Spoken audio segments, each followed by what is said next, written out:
अस्सलामुअलैकुम, very good morning, welcome to new Pakistan. मैं हूं अनवार खान और मैं हूं आपके साथ नबीहा इजाज खान। तो नाजरीन, आज की तारीख है 1 मई और ये दिन हमें याद करवाता है मेहनत कशों की जो हमारे लिए आसाइश का सामान पैदा करते हैं। और ये तारकोल की सड़कें, ये बुलंदोबाला बिल्डिंग्स, रिहायशी कॉम्प्लेक्सेस, पार्क्स, ये कहना हरगिज गलत नहीं होगा कि जो सारी रौनकें बहाल हैं हमारे आसपास, ये मजदूरों की वजह से हैं जो अनफॉर्चुनेटली आज भी अपनी शनाख्त की तलाश में ये नाज़रीन। बिल्कुल। और आज यौम मजदूर तो मनाया जा रहा है, लेकिन हम ये देख रहे हैं कि मजदूर तो आज भी काम कर रहा है, जो लेबर है वो आज के दिन भी काम कर रही है, और जो अशराफिया है वो आराम कर रहे हैं, छुट्टी है, वो लोग छुट्टी एंजॉय कर रहे हैं, अपने घरों पर मौजूद हैं, अपनी नींदें पूरी कर रहे हैं। और जो लोग हैं वो सड़कों पर मौजूद हैं कामकाज की तलाश में। और इस दिन की बहुत ज्यादा अहमियत है।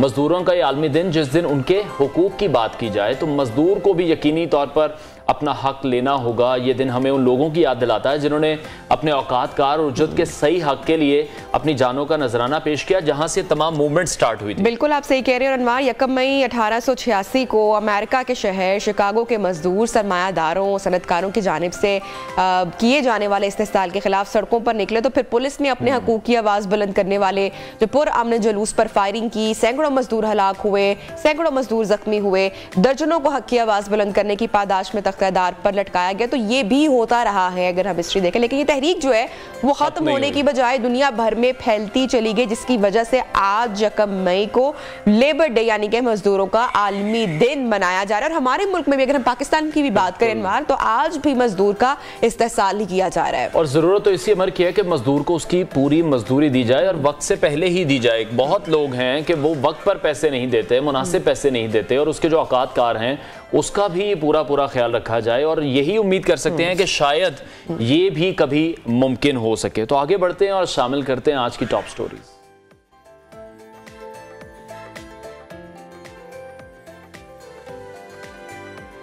मुज़ाकरात का अमल भी इल्जामात की भरमार भी, तहरीक इंसाफ की लॉन्ग मार्च की धमकी।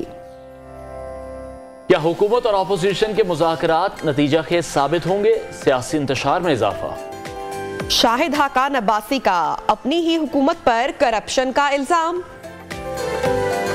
कौमी शाहीनों की ब्लैक कैप्स पर फतह यादगार बन गई। और गैर कानूनी सिगरेट्स, कौमी खजाने को अरबों रुपए का नुकसान, और वायरल वीडियो भी होगी आज के प्रोग्राम का हिस्सा। तो नाज़रीन, प्रोग्राम का बाकायदा आगाज करते हैं, फर्स्ट सेगमेंट शामिल करते हैं। और मुल्क में जारी सियासी इंतशार ने तमाम कारोबार और जो कारोबारी लोग हैं उसको पूरी तरह मुतासिर किया है। मुअज़्ज़ज़ अदालत ने हुकूमत और अपोजिशन को चारों सूबों और मरकज में आम इंतखाबात के लिए एक ही तारीख पर इत्तफाक की खातिर मुज़ाकरात का मशवरा दिया। तो वहीं जो एक दूसरे का मुंह देखने के अनवार रवादार नहीं थे, वो अब मुज़ाकरात की मेज पर बैठे हैं, लेकिन कोई खातिर ख्वाह ऐसा नहीं लग रहा कि नताइज सामने आएंगे। बिल्कुल। और ये मुल्क की सियासी क़यादत का एक बार फिर से इम्तिहान है कि इस मौके का दुरुस्त इस्तेमाल किया जाता है, या फिर जिस तरह हम अभी भी देख रहे हैं कि एक बेलचक रवैया जो है वो दोनों तरफ ही मौजूद है।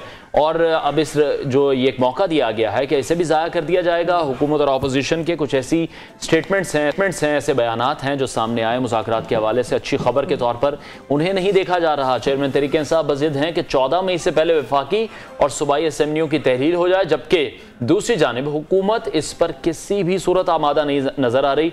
और हुकूमत तो यही चाहती है कि एक ही दिन जो आम इंतखाबात हैं वो होने चाहिए। बिल्कुल होने चाहिए। और फिर लंदन से नवाज शरीफ की एक अहम स्टेटमेंट सामने आई है। उन्होंने तहरीक इंसाफ के साथ मुज़ाकरात उन्होंने कहा कि मुल्क को कौम के लिए गए हैं मुज़ाकरात, मगर मुखालफीन की कोई गारंटी देने वाला नहीं है। फिर कुछ ऐसी खबरें भी है कि नवाज शरीफ चाहते हैं कि इंतखाबात से पहले अवाम को जल्द रिलीफ दिया जाए, और अब वजीर आजम भी अवाम को रिलीफ देने में दिखाई दे रहे हैं। चलिए, तो अच्छी बात है अगर अवाम को कोई रिलीफ मिल जाता है, बेशक इलेक्शंस के लिए मिल जाए, लेकिन अवाम का जो इस वक्त हाल है उन्हें तो हर हाल में रिलीफ चाहिए, क्योंकि मौजूदा सूरत हाल ने तो अवाम का भरकस निकाल दिया है। बहरहाल, वजह कोई भी हो, अवाम को रिलीफ मिल जाए। उधर ख्वाजा आसिफ भी मुज़ाकराती अमल को हुज्जत तमाम करने का नाम दे चुके हैं। तो इस हवाले से ख्वाजा आसिफ क्या कह रहे हैं, उनकी स्टेटमेंट भी सुन लेते हैं। स्टेटमेंट दिखाएंगे प्रोग्राम में, आगे चलकर आपको दिखाएंगे। अनवर, एक और जो अहम हैपनिंग है, PTI के सदर परवेज इलाही के घर पर छापे के बाद मुज़ाकराती अमल कमजोर पड़ता दिखाई दे रहा है। निगरान और वफाकी हुकूमत दोनों ही परवेज इलाही के घर छापे की जिम्मेदारी कबूल। अच्छा, ये बड़ी अजीब सी बात है कि दोनों ही जो गवर्नमेंट्स हैं वो ये कबूल ही नहीं कर रही हैं, वो ये मान ही नहीं रही हैं कि उनकी सरपरस्ती में हुआ है। तो और ये सेकंड छापा हुआ है मौजूदा हुकूमत के टेन्योर में। तो मुज़ाकराती अमल किस तरह से चलेगा कि एक तरफ से गिरफ्तारियां होंगी, छापे होंगे और दूसरी तरफ मुज़ाकरात किस तरह से विल दिखाई नहीं दे रही है, वो एक पॉजिटिव जेस्चर दिखाई नहीं दे रहा है कि मुलाकात इसलिए की जाए, मुज़ाकरात इसलिए की जाए कि किसी नतीजे पर पहुंच सके, बल्कि ऐसा लग रहा है कि सिर्फ अदालती अहकामात पूरा करने का जो जबरदस्ती है वो सियासतदानों को बिठाया जा रहा है। इल्जामात की सियासत जारी है, इसका जिम्मेदार कौन है, इसका तायुन होना कुछ मुश्किल जरूर होगा। उधर सदर मुमलिकत पार्लियामेंट के इम्तिहान बने हुए हैं। सदर आरिफ अलवी ने कौमी एहतसाब तरमीमी बिल 2023 भी कौमी असेंबली को वापस भेज दिया है। और कराची का रुख करते हैं तो वहां के जो मामलात हैं, वहां कराची की मरदमशुमारी पर एमक्यूएम के तहफ़्फ़ुज़ात अभी भी बरकरार हैं, जबकि कराची मरदमशुमारी पर अब पाकिस्तान पीपल्स पार्टी के तहफ़्फ़ुज़ात भी पैदा हो चुके हैं। वज़ीर आला सिंध ने वफाकी वज़ीर बराए मनसूबाबंदी को ख़त लिखा, जिसमें मर्द नताइज कबूल न करने की बात की गई है। और जमात इस्लामी के अलावा तहरीक इंसाफ भी कराची मरदमशुमारी दीगर जमातों की हम आवाज़ बन चुकी है। इसी पर मजीद बात करेंगे। हमें ज्वाइन किया सीनियर एनालिस्ट मुसम्मल सोहरवर्दी ने, उनसे मजीद बात करेंगे। मुजम्मिल साहब, बहुत शुक्रिया आपके वक्त के लिए। एक तरफ हम देख रहे हैं कि मुज़ाकराती अमल शुरू हुआ, बातचीत का जो दौर है आमने सामने बैठ गए फिलहाल तो, लेकिन दूसरी तरफ ये छापे शुरू हो गए। तो आपको लग रहा है कुछ स्टेटमेंट्स भी ऐसी सामने आ रही हैं कि ये मुज़ाकरात फिर से बेनतीजा ही नजर आ रहे हैं? देखिए, मेरे ख्याल है बेनतीजा होने की वजह परवेज़ इलाही के घर छापा तो नहीं होगा, क्योंकि उसके बाद मुज़ाकरात जारी रखने का ऐलान दोनों तरफ से आ गया। इशाक डार की शाह महमूद से बात हो गई, फवाद चौधरी साहब का ट्वीट आ गया कि हम मुज़ाकरात जारी रखेंगे, और मेरे ख्याल में कल मंगल को 11 बजे दोनों जमातें मिलेंगी भी। बेनतीजा रहने की वजूहात दूसरी हैं। इमरान खान साहब मई में ही असम्बलियों की तहलील चाहते हैं, हुकूमत बजट देना चाहती है, उसने को अगस्त की बात की है, जुलाई की बात की है। तो जो इमरान खान साहब का मई है उस पर हुकूमत नहीं मानेगी, और जो हुकूमत का अगस्त है उस पर इमरान खान नहीं मानेंगे। तो मेरे ख्याल में खेल टाइमिंग का है।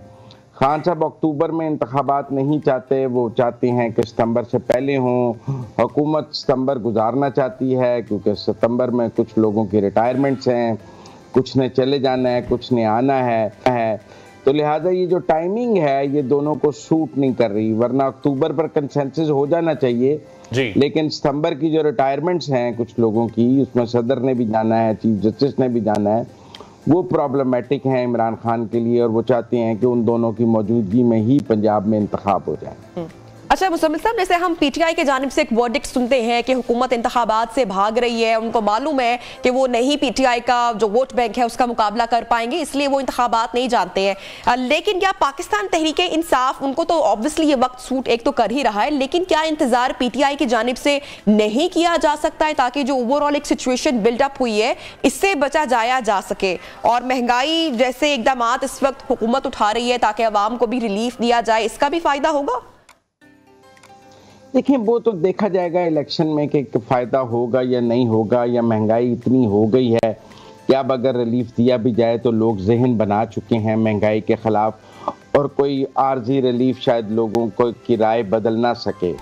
मैं समझता हूँ कि लोग इतना पिस चुके हैं कि अगर आप फौरी तौर पे कोई एक आध माह के लिए रिलीफ देंगे भी तो लोगों को समझ आ जाएगी कि ये इलेक्शन रिलीफ है। तो लिहाजा मैं को उस रिलीफ को इतना बाय तो नहीं करता, क्योंकि मेरे नज़दीक लोग अपनी राय बना चुके हैं, और अब उस राय को बदलना महंगाई के हवाले से काफ़ी मुश्किल है।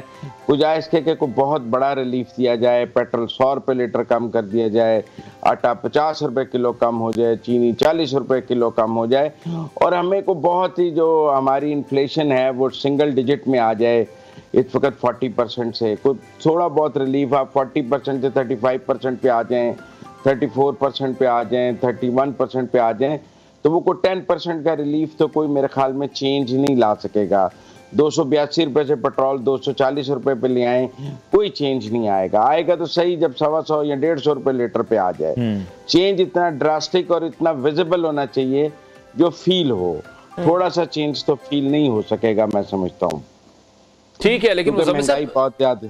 जब इमरान खान ने 2 सूबाई असम्बलियां तोड़ी जिसकी कोई भी माकूल वजह नहीं थी सिवाय इसके कि वो कबल अज़ वक्त इंतखाबात चाहते थे, तो जो बेस बनी इन तमाम मसाइल की वो तो वहीं से फिर शुरू हुआ। हाँ, इमरान खान जो है ना वो किसी भी तरह सितंबर से पहले इंतखाबात चाहते हैं।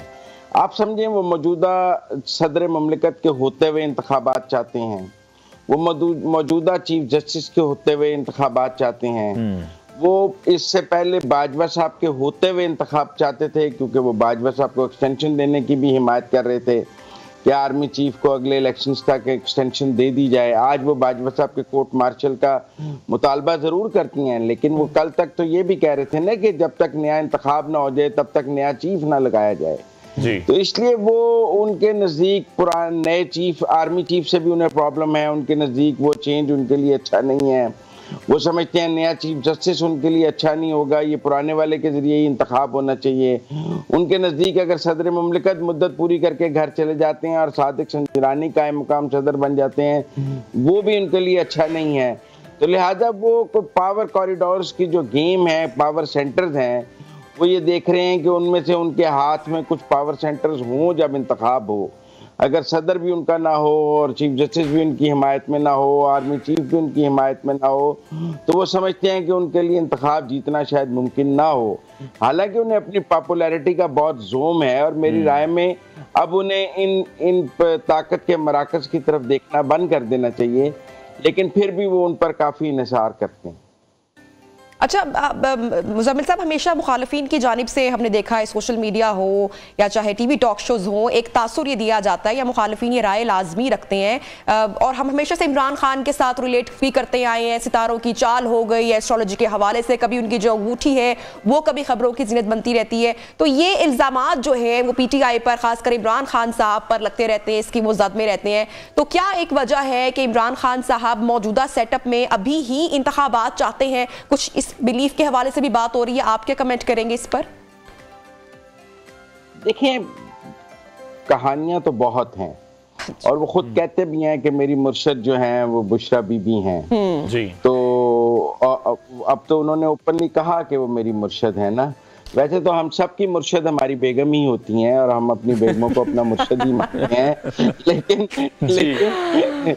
खान साहब जो हैं उन्होंने कुछ दूसरे अंदाज में ये बात की है और ये मैं इस पर, ये मजहबी सी बात है, मैं इस पर ज्यादा कमेंट नहीं करना चाहता, लेकिन आसिफ जरदारी साहब के पीर साहब भी काफी मशहूर रहे हैं और सियासतदानों के भी इस तरह के मजहबी रूहानी रुझानात हमारे सामने हैं, लेकिन खान साहब निस्बतन ज्यादा इस तरह का रुझान रखते हैं और सितारों की चाल और ये सब कुछ, और ये उनके यहाँ काफी ज्यादा है। अब भी पिछले दिनों खबर आई कि सूरज का ग्रहण जो है वो तहरीक इंसाफ के लिए अच्छा नहीं है अगले 1 माह, और कुछ लोग कह रहे हैं कि उन्हें खुद भी सूरज की रोशनी से बचने के लिए कहा गया है, इसीलिए वो सर पे वो रखते हैं। तो ये सब बातें लोग कर रहे हैं और खान साहब को कहीं ना कहीं इनकी वजाहत भी देनी चाहिए। ठीक है मुज़म्मिल साहब, अगर आइन की बात करें तो इस वक्त ना हुकूमत, ना अपोजिशन और ना ही कहीं और आइन की वो इज्जत की जा रही है जो कि होनी चाहिए, बल्कि कुछ लोग तो इस वक्त आईने पाकिस्तान को मुअत्तल तक तस्वुर कर रहे हैं और इस तरह की स्टेटमेंट्स भी सामने आ रही हैं कि सुप्रीम कोर्ट को पंचायत का रोल अदा नहीं करना चाहिए। इस सुप्रीम कोर्ट को किसी भी किस्म का सियासी रोल नहीं अदा करना चाहिए। देखिए, अगर हम इस बात के खिलाफ हैं कि फौज को सियासी रोल नहीं अदा करना चाहिए, तो हम इस बात के भी खिलाफ हैं कि अदलिया को भी सियासी किरदार नहीं अदा करना चाहिए। देखिए, ये क्या बात है कि चीफ जस्टिस ये कह रहे हैं कि अगर सियासी जमातें मुत्तफिक हो जाएं तो मैं कोई रास्ता निकाल लूंगा। भाई, क्यों निकाल लेंगे? या तो आप कहें कि मैं आइन के मुताबिक फैसला करूंगा, या आप कहें कि मैं आइन से बाहर निकल के फैसला करूंगा।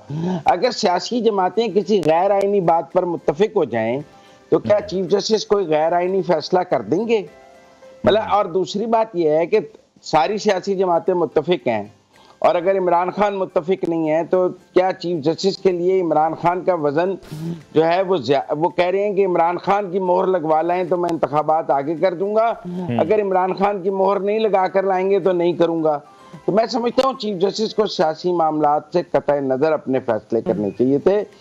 उन्होंने सियासी मामलात में अदलिया को मुलव्वस करके कोई अच्छी रवायत नहीं डाली है। फौज को भी कोई नेकनामी नहीं मिली है और अदलिया को भी नहीं मिल सकती अगर वो सियासत में आएगी। अच्छा, ये मुज़म्मिल साहब, एक और अहम मामला भी सामने आ रहा है। बज़ाहिर तो साकिब निसार अब बेज़रर हैं, मगर वो किसी ना किसी मामले की वजह से सामने आ ही जाते हैं। कभी डैम फंड की बात हुई, कभी मुतनाज़ फैसलों की बात हुई और अब उनके बेटे की ऑडियो लीक्स भी मंजर आम पर आई हैं। आप क्या कहेंगे? देखें, जो रिटायर्ड आदमी भी होता है ना, वो कहते हैं हाथी मरा हुआ भी 1.25 लाख का होता है। तो हमारे यहाँ रिटायर्ड जर्नैल भी 1.25 लाख का होता है, रिटायर्ड चीफ जस्टिस भी 1.25 लाख का होता है। तो उसने अपने दौर में बहुत सारे लोगों को ओब्लाइज किया होता है, उसके लगाए हुए, मतलब एक आर्मी चीफ रिटायर होता है, उसके प्रमोट किए हुए लोग जर्नैल बन रहे होते हैं, वो उसके जूनियर्स होते हैं, उसका असर और रसूख होता है। एक चीफ जस्टिस है, उसने बहुत सारे जज लगाए हैं, प्रमोट किए हैं, तो एक असर और एक लॉबिस्ट का रोल तो रह जाता है। और फिर जब उनका झुकाव, इसीलिए उनको रिटायरमेंट के बाद भी कहा जाता है कि आर्मी चीफ हो या चीफ जस्टिस जैसे ओहदों पे जो लोग रहें, उन्हें रिटायरमेंट के बाद भी गैर सियासी रहना चाहिए। उनकी सियासी दखलंदाजी इस बात को जाहिर करती है कि जब वो पोस्ट पर थे तो उनके सियासी रुझानात थे।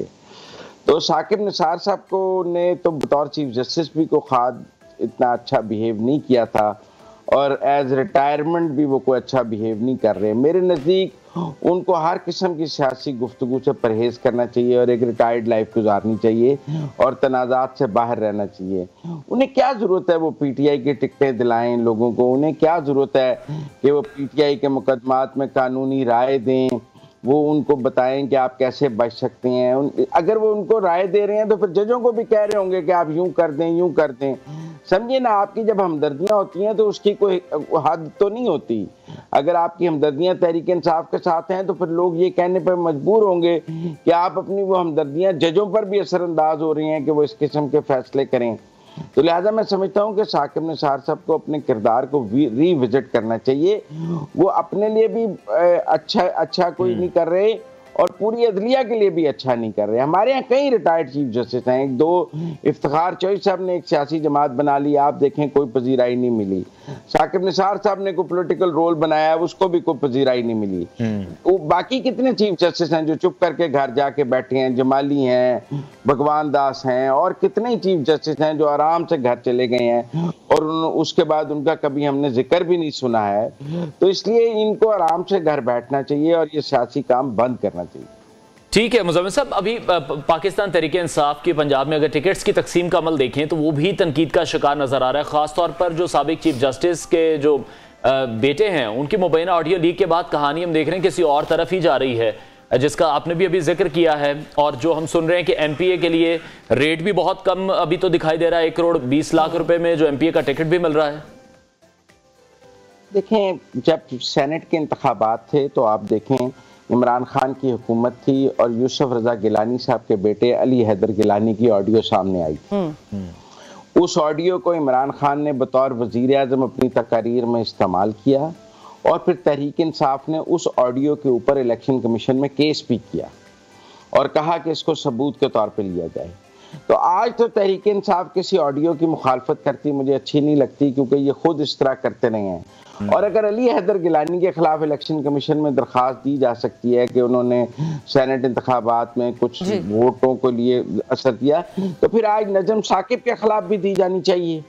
और वो टिकट अबू जर का जो है उस पर भी इलेक्शन कमीशन में दरखास्त होनी चाहिए कि टिकटों की खरीदो फरोख्त और ये 1-20 पर क्यों नहीं तहकीकात होनी चाहिए। अगर अली हैदर गिलानी का ट्रायल हो सकता है तो फिर नजम साकिब का और साकिब निसार का ट्रायल क्यों नहीं हो सकता, और वो अबू जर का ट्रायल क्यों नहीं हो सकता?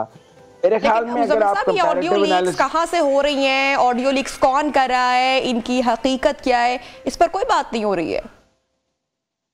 देखिए, ऑडियो लीक्स कौन कर रहा है, ये सवाल जो है ना, ये काफी मजे का खेज सवाल है। पाकिस्तान के बच्चे को पता है ऑडियो लीक्स कैसे होती हैं। आप मेरे मुंह से कहलवाना चाहती हैं तो वो आपकी ख्वाहिश है और मैं उसके एहतराम में कह भी दूंगा, लेकिन उसका कोई फायदा नहीं है। आपके नाजरीन को पता है कहाँ से होती हैं, ठीक है ना? तो लेकिन मैं ये बात कर रहा हूँ कि ये ऑडियो लीक्स पहली दफा तो हो नहीं रही। मरियम नवाज की नहीं होती थी, जस्टिस कयूम और शहबाज शरीफ की नहीं हुई। लेकिन मुज़म्मिल साहब, आप नहीं समझते टाइमिंग बड़ी इंपॉर्टेंट रहती है? हमेशा ऑपोजिशन के खिलाफ ही ऑडियो लीक्स आती हैं, जब फिर हुकूमत बदलती है वही हुकूमत ऑपोजिशन में जाती है, फिर उसके खिलाफ ऑडियो लीक्स सामने आती हैं, तो टाइमिंग बड़ी इंपॉर्टेंट है।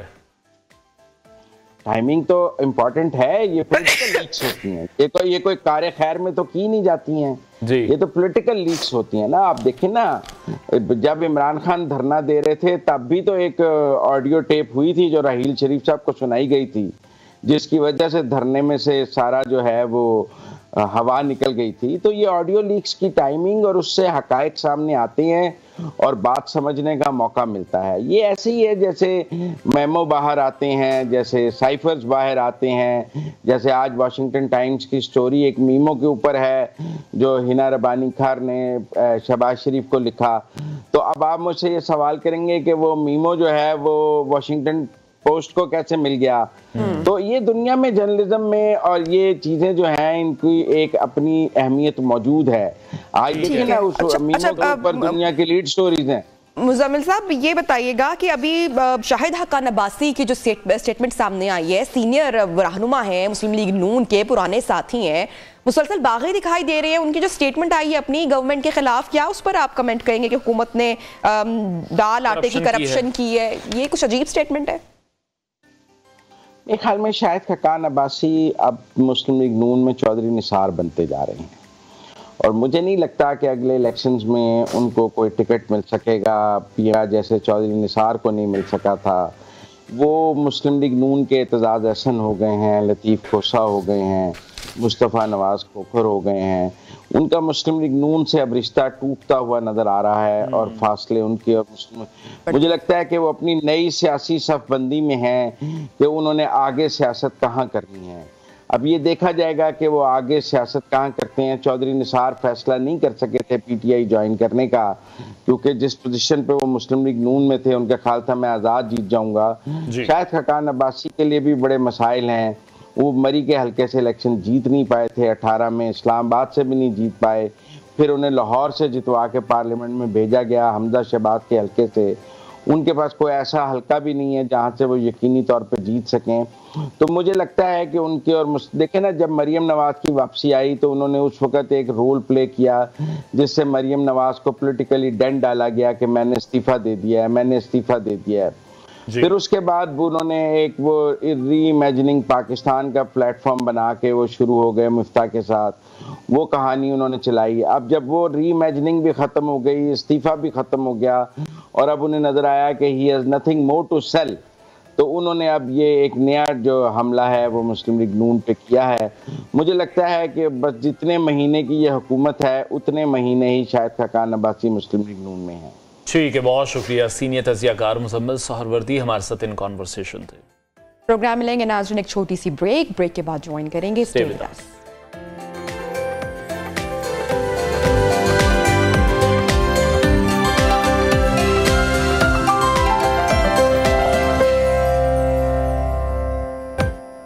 Welcome back once again in neo Pakistan. और इसी पूरे सियासी मामले पर बात करते हैं, खासकर जो साबिक वजीर आजम शाहिद हक्कान अब्बासी की स्टेटमेंट सामने आई है। हमारे साथ इन कॉन्वर्सेशन गेस्ट है नजम वली साहब, सीनियर सहाफ़ी एनालिस्ट हैं, उनसे बात करेंगे। ये जो पूरा मामला है इस वक्त, जो उनकी स्टेटमेंट अनवार सामने आई है, आपको याद होगा कि रमजान में वजीर आजम मियां शहबाज शरीफ एक बड़ा बजट मुख्तस किया गया था जो गरीब आवाम है उनको रिलीफ करने के लिए 84 अरब रुपए का करेक्ट बजट था और आटा तकसीम किया गया था पाकिस्तान के मुख्तलिफ। पंजाब में खासकर वजीर आजम मियां शहबाज शरीफ, उनकी जो सीनियर लीडरशिप थी वो उनके हमरा गई और काफी हद तक रिलीफ पैकेज दिया गया, जो भी आटा सेंटर पॉइंट्स थे वहां पर। अब मुखालफीन तो तनकीद करते ही हैं, लेकिन साबिक वजीर आजम शाहिद हक्कान अब्बासी की भी जो स्टेटमेंट सामने आई है उसने हलचल मचा दी है, बिल्कुल यलगार कर दी है। और अब्बासी साहब अपनी हुकूमत पर आटा चोरी का इल्जाम लगा रहे हैं।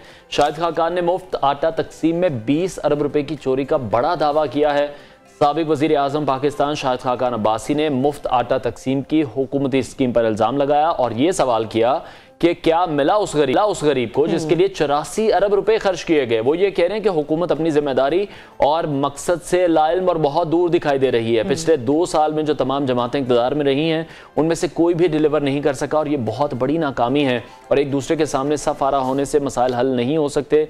दूसरी जानिब हुकूमत ने एज यूजुअल शाहिद हक्कान अब्बासी के बयान को झुटलाया है। जो वफाकी वज़ीर इत्तलात हैं मरियम औरंगज़ेब, उन्होंने ट्वीट किया और वो ये कह रहे हैं कि पंजाब, केपी, सिंध और इस्लामाबाद में करोड़ों गरीबों में आटा तकसीम किया गया। और वज़ीर आज़म ने मुफ्त आटे की तकसीम के अमल की खुद निगरानी की। शहबाज शरीफ ने शहरों के दौरे आटे की तकसीम का जायजा भी लिया। इसी पर बात करते हैं, नजम वली खान हमारे साथ इन कॉन्वर्सेशन है। बहुत शुक्रिया आपने टाइम निकाला नजम वली साहब। ये क्या सिचुएशन है, हुकूमती जो रहनुमा है वो तो तरदीद कर रहे हैं लेकिन स्टेटमेंट सामने आई है। शाहिद हक्कान अब्बासी अपने बयानात के हवाले से ऑब्वियसली जाने जाते हैं, गहरी राय रखते हैं, उन्होंने अपनी हुकूमत पर करप्शन का इल्जाम क्यों आयद किया है? जी बहुत बहुत शुक्रिया। ये वाकई एक बड़ा अहम इशू बना हुआ है इस वक्त मुस्लिम लीग नून के लिए और वफाकी हुकूमत के लिए और सूबाई हुकूमत के लिए भी। मरियम औरंगजेब के साथ साथ सूबाई वज़ीर इत्तलात जो हैं आमिर मीर, उन्होंने भी एक बयान दिया। उन्होंने कहा कि शाहिद खाकान अब्बासी या तो अपने इल्जाम को साबित करें या वो इसकी माफी मांगे। अब डेवलपमेंट ये हुई है कि शाहिद खाकान अब्बासी ने अपने बयान की एक वजाहत दे दी है और उन्होंने कहा है कि मैंने किसी वजीर पर इल्जाम नहीं आयद किया या किसी शख्स पर आयद नहीं किया, बल्कि मैंने तो एक सिस्टम में जो एक करप्शन है, उसमें जो पिलफरेज है, मैंने उसकी बात की है कि 25% 20% जो है वो सिस्टम ज़ाया कर देते हैं। तो उसके हवाले से मैंने कहा कि 84 अरब का अगर ये सारे का सारा मंसूबा था तो उसमें से ये जो है हमारे जो है 20 अरब से ज्यादा ज़ाया हो गए। अब बड़ी ये मजेदार सूरत हाल है कि शाहिद खाकान अब्बासी जो है वो ये सारा कुछ क्यों कर रहे हैं। तो इस पर भी बड़ी एक दिलचस्प बात की जाती है कि शाहिद खाकान अब्बासी जब से वजीर आज़म बने उसके बाद से लेकर अब तक वो खुद से किसी को भी पार्टी में सीनियर तस्लीम करने के लिए तैयार ही नहीं है। इससे पहले उन्होंने मरीम नवाज के हवाले से बगावत की और कहा कि मैं उनकी क़यादत तस्लीम करने के लिए तैयार नहीं हूँ। फिर उसके बाद उन्होंने अगला मरहला आया तो शहबाज शरीफ की काबीना में शामिल होने से इनकार कर दिया। तो तीसरा उनके साथ जो मसाइल जो बने हुए हैं कि सबसे बड़ा जो उनका ये कहना है कि मैं सबसे सीनियर भी हूँ और उसके साथ साथ वो ये भी कह रहे हैं कि मुझसे ज्यादा दयानतदार भी पार्टी में कोई नहीं है। तो इस सूरत हाल में उनका जो था कुछ उनके अपने मफादात भी हैं, कुछ उनके इश्यूज भी हैं पार्टी के अंदर। मिर्जा इस्माइल के हवाले से आप बात कर सकते हैं कि जब उनको वजारत से हटाया गया, चूंकि वो एक ही ग्रुप समझे जाते हैं और री इमेजिनिंग पाकिस्तान जो है जब उसकी बात करते हैं तो उसमें भी वो इकट्ठे। तो उनके मसाइल हैं इस वक्त पार्टी में और ऐन मुमकिन है कि अगर वो मसाइल उन पर काबू ना पाया गया, जिसके लिए बाज़ दोस्त काम भी कर रहे हैं, तो वो अगले चौधरी निसार भी हो सकते हैं अपनी पार्टी के अंदर।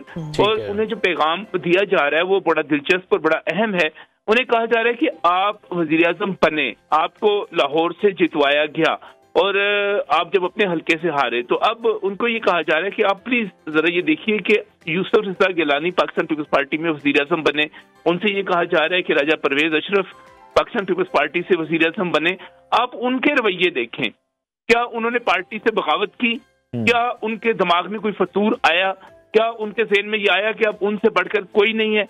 तो जैसे यूसुफ रिज़ा गिलानी और राजा परवेज अशरफ पाकिस्तान पीपल्स पार्टी में मौजूद है, आप उस तरह पार्टी डिसिप्लिन की पाबंदी करें और इस चीज का सब। लेकिन नजम साहब, जिस तरह से भी आपने खुद कहा कि अगर शाहिद खाकान अब्बासी की बात करें, उनकी अपनी परफॉर्मेंस देखें तो अपने हल्के से वो नहीं जीत सके, स्पेशली लाहौर से उन्हें जितवाकर फिर असेंबली पहुंचाया गया। तो बुनियादी वजह फिर आप क्या समझते हैं? मरियम नवाज के अंडर वो काम नहीं करना चाहते?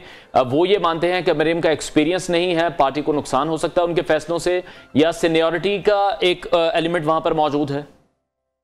जी बिल्कुल, वो सब समझते हैं कि उनसे सीनियर इस वक्त पार्टी में कोई नहीं है, खासतौर पर वजीर आज़म बनने के बाद। दूसरे, उनसे बढ़कर दयानतदार कोई नहीं है।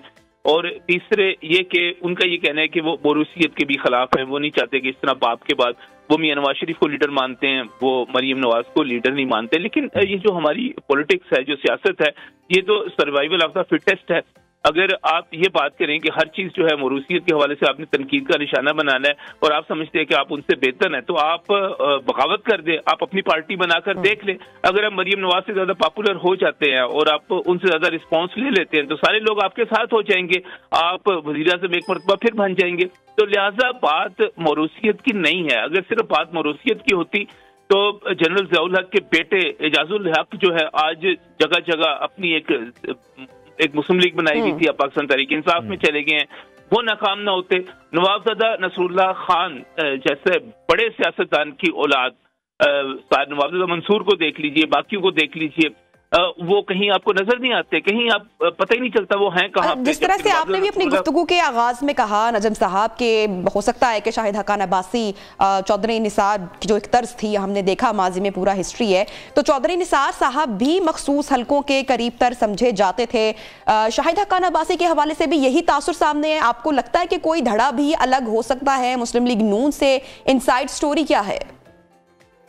इस वक्त बहुत सारी खिचड़ी पक रही है और ख़ासतौर पे जो शायद खाकान अब्बासी हैं या मिफ्ता इस्माइल हैं या उनके साथ कुछ और लोग हैं, वही समझते हैं कि पार्टी की आदत उनके साथ ना इंसाफी कर रही है। तो ऐसे में मैं समझता हूँ कि उनको खुल के बात करनी चाहिए। पार्टी के अंदर इश्यूज पार्टियों के अंदर होते रहते हैं, हो सकता है कि उनके बहुत सारे रिजर्वेशन जेन्युइन भी हो, लेकिन जब आप बाहर बात करते हैं और जो शाहिद खाकान अब्बासी से इस वक्त पार्टी को सबसे बड़ा मसला पैदा हुआ है वो ये है कि आपने जो बयान दिया उससे पाकिस्तान तहरीक इंसाफ ने बहुत ज्यादा फायदा उठाया। इसमें आप फवाद चौधरी को देख लीजिए, आप इसमें बाकी लोगों को देख लीजिए जो ये कह रहे हैं कि नैब जो है बाकायदा तहकीकात करे। तो अब जो इशू पैदा हो गया, मसला पैदा हो गया, वो ये है कि आपने अपनी पार्टी को डैमेज किया, आपने मुखालफिन को फायदा पहुंचाया और सिर्फ इसलिए पहुंचाया कि आपकी अपनी एक इमेज बिल्डिंग हो सके कि आप बड़े दयानतदार हैं, आप बड़े सीनियर हैं, आप बड़ी सच्ची बात करने वाले हैं।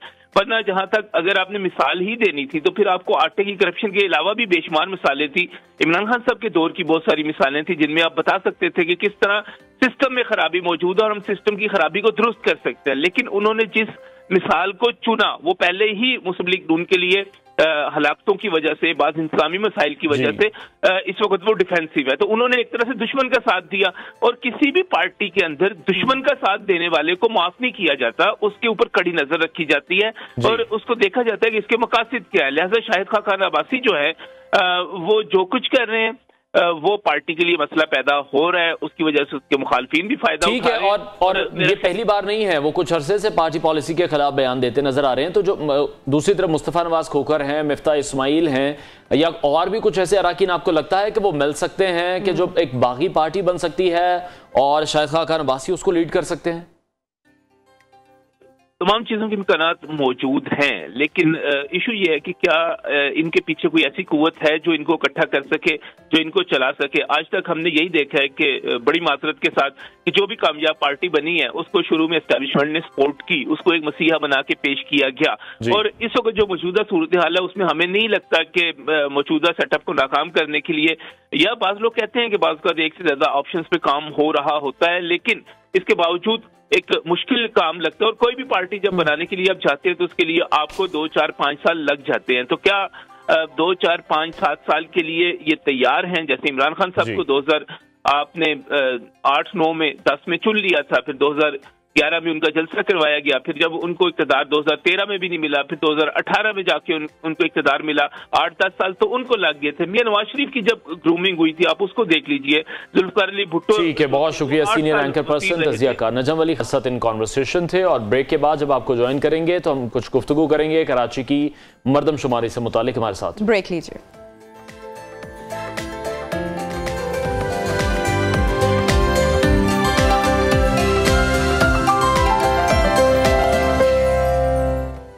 Welcome back. और अब कुछ जिक्र करेंगे कराची का, जहां मरदमशुमारी के हवाले से बहुत से तहफ़्फ़ुज़ात हैं तमाम जमातों को। इसी तमाम सूरत हाल पर हम बात करेंगे। मैं जमात इस्लामी कराची हाफिज़ नईमुर रहमान साहब ने हमें ज्वाइन किया। हाफिज़ साहब बहुत शुक्रिया आपके वक्त के लिए। कराची मरदमशुमारी में धांधली के इल्ज़ामात क्यों हैं, गलत आदाद शुमार कौन पेश कर रहा है, और आज से फिर आपने अपने मुज़ाहरों का ऐलान भी किया है, तो फिर कब तक आपका ये एहतजाज इस हवाले से जारी रहेगा? ये मसला किस तरह से हल होता देख रहे हैं आप? अच्छा देखें, मरदमशुमारी में सबको गिना जाए ये बुनियादी बात है जी, और जो जहां रहता है वहां गिना जाए। अब कराची में अगर लोग रहते 3.5 करोड़ हैं और गिनेंगे आप 1.5 करोड़, तो एतराज़ तो हम करेंगे ना। तो और आप पहले तो ये करते रहे कि ये मरदमशुमारी डिफेक्टो होगी, डिजोरे होगी। हमने कहा भाई आप इस्तिलाहात में मत जाइए, TOR में ये बनाइए जो जहां रहता है वह गिना जाएगा। तो पहली उसूल। दूसरी बात यह कि जब मरदमशुमारी शुरू हो और फिर जाहिर है कि सूबाई हुकूमत की इन्वॉल्वमेंट के ज़रिए से पूरा अमला दिया जाता है, DCs, SCs ये सब उनकी जिम्मेदारियां लगती हैं और वफाकी हुकूमत इसमें करवा रही होती है। इस वक्त तो वफाकी और सूबाई हुकूमतों में नून लीग है, पीपल्स पार्टी है, MQM है और JUI वगैरह सब लोग शामिल हैं। तो ये सारी पार्टियां इस बात की रिस्पॉन्सिबल हैं कि ठीक तरीके से मरदमशुमारी की जाए। लेकिन पता ये चले कि जनाब हाई राइज बिल्डिंग में तो 2 फ्लैटों में जाते हैं, बाकी 10 फ्लैटों को छोड़ देते हैं। आपको पता चले कि आबादियों को काउंट नहीं किया गया। आपको पता चले कि अमला घरों पे पहुंच नहीं रहा, खाना शुमारी ही 40% नहीं हुई, तो मरदमशुमारी क्या होगी। और आपको ये पता चले कि जो DCs, SCs हैं वो जो पैसा उनको मिला है मरदमशुमारी के अमल को मुकम्मल करने के लिए, वो पैसा अमले को दे ही नहीं रहे ट्रांसपोर्ट की मद में। तो जो अमले के लोग हैं वो कैसे जाएंगे? ट्रेंड नहीं है। फिर होता यह है कि वो टैब मौजूद है सबके पास, कभी कभी वो डेटा डिलीट हो जाता है। तो ये सारी वो चीजें हैं कि जिसकी जिम्मेदारी तो इदारे की है और हुकूमत की है।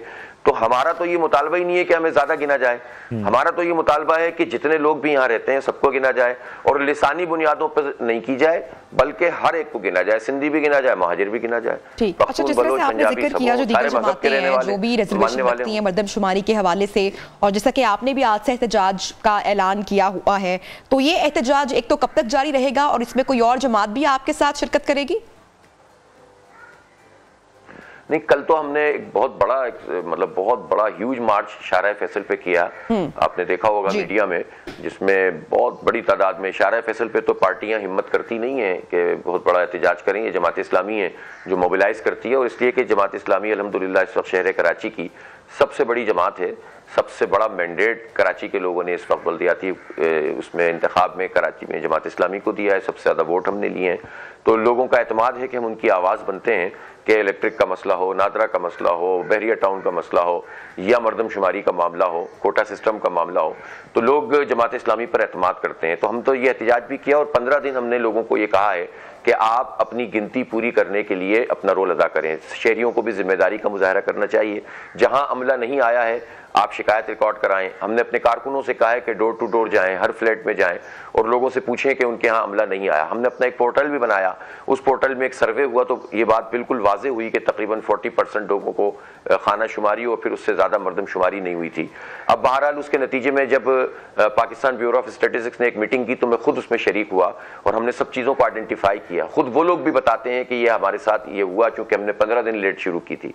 हम ये समझते हैं हमें किसी न कौम से, न जुबान से, न बरादरी से जमात इस्लामी को क्या एतराज़ हो सकता है, लेकिन हम ये नहीं चाहते कि गैर ज़रूरी तौर पर सीटों के खातिर इंटीरियर सिंध की आबादी को बढ़ा दिया जाए और शहरी आबादी को कम कर दिया जाए। इसलिए कि आपको मालूम है कि यहाँ जो पीपल्स पार्टी या जो भी सिंध हुकूमत बनती है वो वडेरों पर मुश्तमिल होती है ज़्यादातर। वडेरे तो मकामी हारियों को कोई हक़ ही नहीं देते। अब आप देखें आज योम मई है, मैं पीपल्स पार्टी से सवाल करना चाहता हूँ कि शहरों में तो आप मजदूरों के साथ जो भी करते हैं, देहातों में हारियों की कोई मिनिमम वेज है? वहाँ जो औरतें हमारी बहनें सिंधी और बलोच बहनें काम करती हैं, वो जो उनकी अपनी जुबान बोलने वाले लोग काम करते हैं, उनकी कोई वेज है, कोई मुकर्रर है? बल्कि हर साल के इख्तिताम पर यह हारी मजीद मकरूज हो जाता है और वडेरा मजीद ताकतवर हो जाता है। तो ये वडेरे जब उन पर बात करो तो ये सिंधी महाजिर शुरू कर देते हैं। ओ भाई, सिंधी अलग चीज है और सिंधियों के ऊपर जबरन मुसल्लत हुआ वडेरा अलग चीज है जी। हर आदमी खराब नहीं होता। लेकिन फिर हाफिज साहब, आपको ऐसा नहीं लगता कि पाकिस्तान पीपल पार्टी के साथ आपको मिल जाना चाहिए? कराची के मसाइल हल करने में जरदारी साहब आपकी बड़ी मदद कर सकते हैं, वो यारों के यार हैं। लोगों के अगर मसाइल हल करने हैं तो साथ बैठकर, साथ मिलकर काम करने में क्या बुराई है? देखें, जमात इस्लामी एक पॉलिटिकल पार्टी है और हमारी किसी से जाती दुश्मनी नहीं है, न जरदारी साहब से, न बिलावल साहब से, न इमरान खान साहब से, न नवाज शरीफ साहब से, न इवन एमक्यूएम के किसी फर्द से जाती दुश्मनी है। बात कंडक्ट की होती है।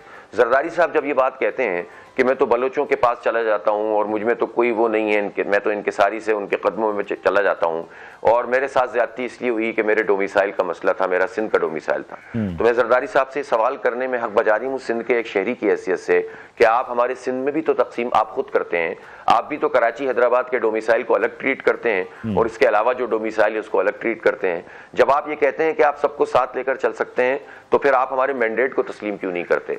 हमने तमाम तरह आपने हल्काबंदियां की, हम जिस सीट पर जीते वो 45,000 वोट वाली, 40,000, 50,000, 60,000 वोट वाली सीट है। आप जिन सीटों पे कराची में जीते वो 15,000, 10,000, 5,000, ज़्यादा से ज़्यादा 20,000 वोट वाली सीटें हैं। हमने उसके बावजूद कहा कि इलेक्शन हो गया, चलो उसको भी तस्लीम करते हैं। लेकिन जब आप पार्टी के लोग नतीजे बदलें, जब पार्टी के लोग रिकाउंटिंग में कब्जा कर लें, तो जरदारी साहब को फिर अपने कंडक्ट को दुरुस्त करना चाहिए ना। हम सबके साथ चल सकते हैं आवाम के मफाद में, लेकिन अगर आप कब्जा करेंगे और कब्जा माफिया बन जाएंगे और फिर अब आपका पूरा अमला और पूरी हुकूमती मिशनरी कराची की गिनती कम करने में मुआवनत करेगी, और भाई कराची को भी तो सूबे का हिस्सा समझें आप तो खुद तकसीम पैदा कर रहे हैं, एक ही सूबे में 2 सूबे बनाने की बात कर रहे हैं। आप कराची को अलग डील करें और अदर दिन कराची को अलग डील करेंगे तो ये तो तासुर आप खुद ही वाजे कर देते हैं ना। आप बताएं, मुलाजिमतों में आप कराची के लोगों को हक नहीं दें, आपके पूरे डीसी ऑफिस चले जाएं, आप महकमा तालीम में चले जाएं, आप पुलिस में चले जाएं, आप सिंध सेक्रेटेरिएट चले जाएं, जब आप कराची को कुछ भी देने के लिए सूबे का हिस्सा नहीं समझते, तो ये तासुर बढ़ता है ना कि आप सूबे में तकसीम पैदा कर रहे हैं। तो जरदारी साहब अगर यारों के यार हैं तो कराची को साथ लेकर चलें, कराची की गिनती पूरी करने के लिए बात करें, कराची के लोगों को मुलाजिमत का हक दें, कराची के लोगों के मैंडेट को तस्लीम करें, तो हम क्यों नहीं साथ चल सकते। लेकिन जब आप ये काम नहीं करेंगे तो हम सवाल तो उठाएंगे ना, हम एहतजाज भी करेंगे और अपना हक मांग रहे हैं। हम आपसे कोई एक गिनती भी ये नहीं कह रहे कि आप हमें ज्यादा काउंट करें, और एक वोट भी इजाफी नहीं मांग रहे। जितने लोगों ने वोट डाले उसको तस्लीम करें, जितने लोग कराची में रहते हैं। मैं ये जानना चाहूंगी, चूंकि टाइम की कमी है, मैं ये जानना चाह रही हूँ कि ये जो एक जमात इस्लामी के हवाले से अक्सर बात होती है, तासुर सामने आता है कि एक मुतफिका पॉलिसीज नहीं है। अगर पंजाब की बात की जाए तो यहाँ पर सिराजुल हक की एक अलग पॉलिसी दिखाई देती है, कराची में हमें अलग दिखाई देता है मौकफ, इसी तरह बलोचिस्तान, KP या दीगर हिस्सों में अलग अलग तरीके से या अलग अलग सोच है, मुख्तलिफ अंदाज हैं। एक पॉलिसी क्यों नहीं है, या फिर आप समझते हैं कि ये भी जमहूरियत का हुस्न है? क्या कमेंट करेंगे? नहीं, पॉलिसी बिल्कुल एक है जमात इस्लामी की। जमात इस्लामी का निज़ाम एक है, जमात इस्लामी का अमीर भी एक होता है, उसके सब नुमाइंदे होते हैं और सब जगह इंतखाब होता है। तो ये बात तो जमात इस्लामी से ज्यादा डेमोक्रेटिक पार्टी ही कोई नहीं है। आप देखें पीपल्स पार्टी को देख लें, आप कालाबाग डैम का नाम लेंगे, पीपल्स पार्टी भर जाती है सिंध में, लेकिन Peoples Party Punjab Kalabagh dam की हामी है। तो एक पार्टी है ना सर, और वो कहते हैं हम अवामी पार्टी हैं, जमहूरी पार्टी हैं, 3 मरतबा हुकूमत में रहे। नून लीग सिंध में अलग बात करेंगे और पंजाब में अलग बात करेंगे। हर पार्टी का ये मामला है। जमात इस्लामी एक पार्टी है जिसकी पॉलिसी पूरे मुल्क में एक है। जमात इस्लामी में पॉलिसी ये है कि हम पूरे मुल्क के फ्रेमवर्क में, इस्लाम के फ्रेमवर्क में काम करते हैं, उम्मत के तनाजुर में काम करते हैं, लेकिन मकामी कोई भी ज्यादती होगी तो उसको उजागर करेंगे, तासुब नहीं करेंगे। हमारी किसी सिंधी से दुश्मनी नहीं है, बल्कि हम तो सबसे ज्यादा सिंध के लोगों की खिदमत करने वाले हैं। आप मुझे बताएं, फ्लड में जब सब डूब गया तो घर तो हम बनाकर दे रहे हैं। लेकिन हाफिज साहब, हम देख रहे हैं कि तमाम सियासी जमातों के मसाइल को हल करने के लिए अगर सिराजुल हक मुज़ाकरात करने के लिए तैयार हो चुके हैं, मुज़ाकरात कर रहे हैं, तो कराची के इस मसले को हल करने के लिए जो वहां पर सूबाई क़यादत मौजूद है, उनसे मुलाकातें क्यों नहीं कर सकते? वहां क्यों नहीं आ रहे? नहीं, बिल्कुल आ सकते हैं। देखें, वो तो पहले भी मिलते रहे, और अभी पीपल्स पार्टी ने जब सेंसस शुरू हुआ था, पीपल्स पार्टी ने एक APC बुलाई थी, मुराद अली शाह साहब उसमें मौजूद थे, जमात इस्लामी उसमें शरीक हुई थी। हमें तो बातचीत, हमारी तो मुज़ाकरात होते हैं। हमें नहीं कि हम वो लोग नहीं है कि हम सियासत करें नफरत की, और जब बिल्कुल सर पे आ जाए तो मुज़ाकरात पे बैठें और आपको बिठाना पड़े। हम बातचीत के दरवाजे हमेशा खुले रखते हैं, लेकिन एहतजाज का जमहूरी हक भी इस्तेमाल करते हैं। इसलिए कि बातचीत से अगर मसला हल नहीं हो रहा तो एहतजाज करना भी आईनी फ्रेमवर्क में, जमहूरी फ्रेमवर्क में ये बिल्कुल जायज बात है, और हम वो हक भी इस्तेमाल कर रहे हैं। आज बैठकर पीपल्स पार्टी बात कर ले। अभी देखें, हुकूमत ने बुलाई थी ना, तमाम पार्टियों को बुलाया था। यहाँ इस्लामाबाद में पाकिस्तान ब्यूरो ऑफ स्टैटिस्टिक्स में महकमा शुमारियात के दफ्तर, मैं खुद गया था वहाँ, सब पार्टियों के साथ बैठा था। वो ठीक है कि हमारे MQM के दोस्त वहाँ शरीक नहीं थे, वो जूम पे आए, मुराद अली शाह साहब जूम पर थे, लेकिन मैं तो खुद इस्लामाबाद जाकर बैठा था वहाँ। एहसान इकबाल साहब की सरबराही में हुई थी, तमाम बलूचिस्तान के लोग आए हुए थे, सारी पार्टियों के लोग थे, JUI थी, सब लोग थे। हमने अपना एहतजाज के मामले में बताइएगा, अब आपका क्या मुतालबा है? तहरीक इंसाफ भी आपकी हम आवाज बन गई है, एहतजाज में MQM के साथ भी हाथ मिलाएंगे? देखिए, हाथ मिलाने का मसला नहीं है। मैं एक बात जरूर करना चाहता हूं कि अब हमारी MQM के लोग बात कर रहे हैं, जहां तक इस बात का ताल्लुक है, गिनती पूरी होनी चाहिए, हमारा इत्तेफाक है। हम ये चाहते हैं कि शहरी सिंध को जितना है उतना गिना जाए, वो भी ये बात कर रहे हैं, ठीक है। लेकिन हम ये भी सवाल करना चाहते हैं कि आप 35 साल से हुकूमत में हैं, और आखिरी मरदमशुमारी जो खराब हुई थी 2017 की, उसकी तो मंजूरी MQM ने दी थी और PTI ने दी थी। तो ये भी तो ठीक करना चाहिए ना। कल PTI की एक कॉन्फ्रेंस थी, उस पर भी जमात इस्लामी गई थी, हमें कोई मसला नहीं है, लेकिन आप ये बताएं कि बात तो ठीक होनी चाहिए ना। इस जिम्मेदारी को क्यों नहीं कबूल करती MQM के 35-40 साल कराची और पूरे सिंध पर उनका राज रहा है, और उनकी मर्जी के बगैर पता नहीं हिलता था। आप पूरा शहर बंद करते थे, जब चाहते थे खोल देते थे। तो इस शहर की गिनती आप पूरी नहीं करवा सके, आप कोटा सिस्टम खत्म नहीं करवा सके, मर्दमशुमारी ठीक होना बहुत जरूरी है। बिल्कुल, बहुत शुक्रिया अमीर जमात इस्लामी कराची हाफिज नईमुर रहमान हमारे साथ इन कॉन्वर्सेशन थे। ब्रेक लेते हैं नाज़रीन, और ब्रेक के बाद आपको ज्वाइन करेंगे। स्टे विद अस।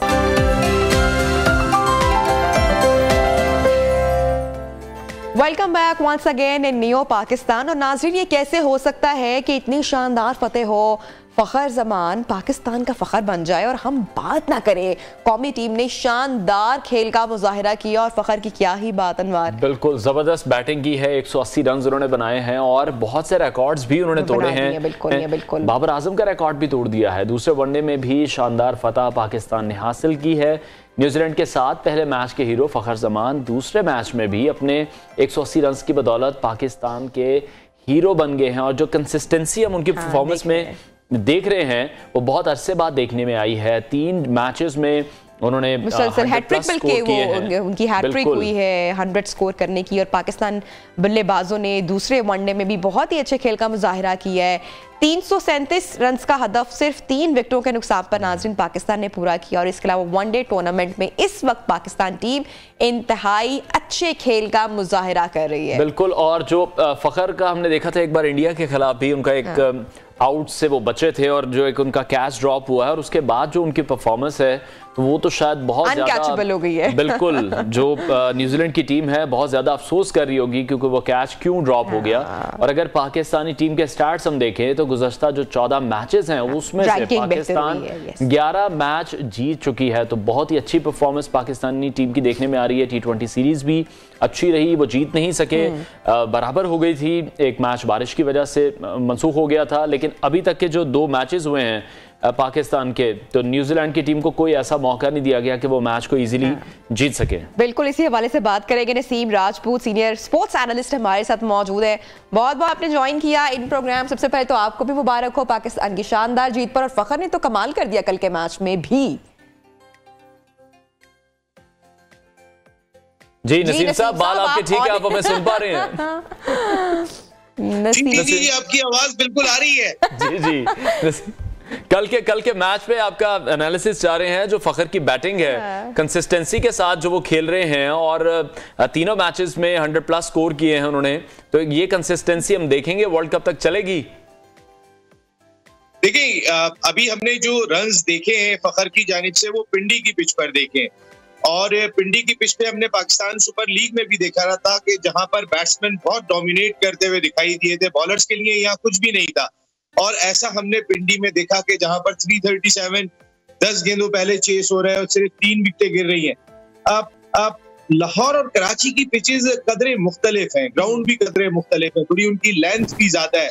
आप देखना होगा कि यहाँ पर फखर कैसा परफॉर्म करते हैं, लेकिन जाहिर है फखर पाकिस्तान है और जिस शानदार फॉर्म में वो चल रहे हैं, हम एक्सपेक्ट यही करेंगे कि इसी तरीके की परफॉर्मेंस फखर की जानिब से सामने आए और पाकिस्तान टीम इसी तरह डोमिनेट करते हुए जीते। लेकिन एक चीज नहीं भूलनी चाहिए, अभी T20 सीरीज खत्म हुई है और उस T20 सीरीज में पाकिस्तान ने इसी तरह 2-0 की बर्तरी हासिल कर ली थी। उसके बाद वो सीरीज 2-2 पर इख्तिताम पजीर हुई। तो न्यूजीलैंड की वो टीम के जिसके 9 खिलाड़ी इस वक्त इंडियन प्रीमियर लीग खेल रहे हैं, उसने भी पाकिस्तान को टफ टाइम दिया था। हमारी कंडीशंस में हमारी कंप्लीट टीम खेल रही है जी। तो ये आसान आप रावलपिंडी पिच को आप ये क्रेडिट देंगे, जैसे आप मैदान का भी जिक्र कर रहे हैं कि वो बल्लेबाजों के सपोर्ट में है, या खिलाड़ियों को ऑब्वियसली क्रेडिट देना चाहिए? बड़ी अच्छी परफॉर्मेंस रही, खासकर अगर हम फखर की भी बात करें तो बड़ा जबरदस्त उन्होंने एड ऑन किया, हैट्रिक की, उन्होंने सेंचुरी की। प्लस ये एक बड़ी अच्छी बात हम देख रहे हैं कि पाकिस्तान, एक टाइम था कि 300+ स्कोर को अचीव करना, अंडर प्रेशर आते थे खिलाड़ी, अब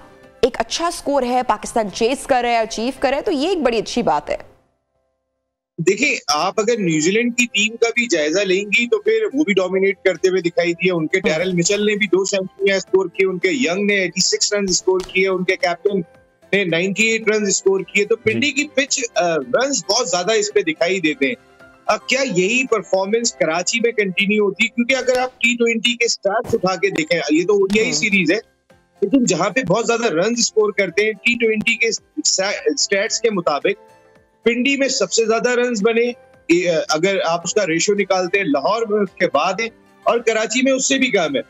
तो ये देखना होगा कि यहाँ पर आके हमारे बैट्समैन कैसा परफॉर्म करते हैं। लेकिन एक चीज बहुत इंपॉर्टेंट है, वो ये कि हमें अपने बैट्समैनों को कहीं ना कहीं कंसिस्टेंट चांस देना होगा। इस लिहाज से कि अगर आप देखिए फखर को अगर या इमाम को हटा देते हैं या बाबर को टॉप 3 हटा देते हैं, 4थे नंबर पर हमने पहले मैच में शान मसूद को खिलाया, दूसरे मैच में हमने अब्दुल्ला शफीक को मौका दिया।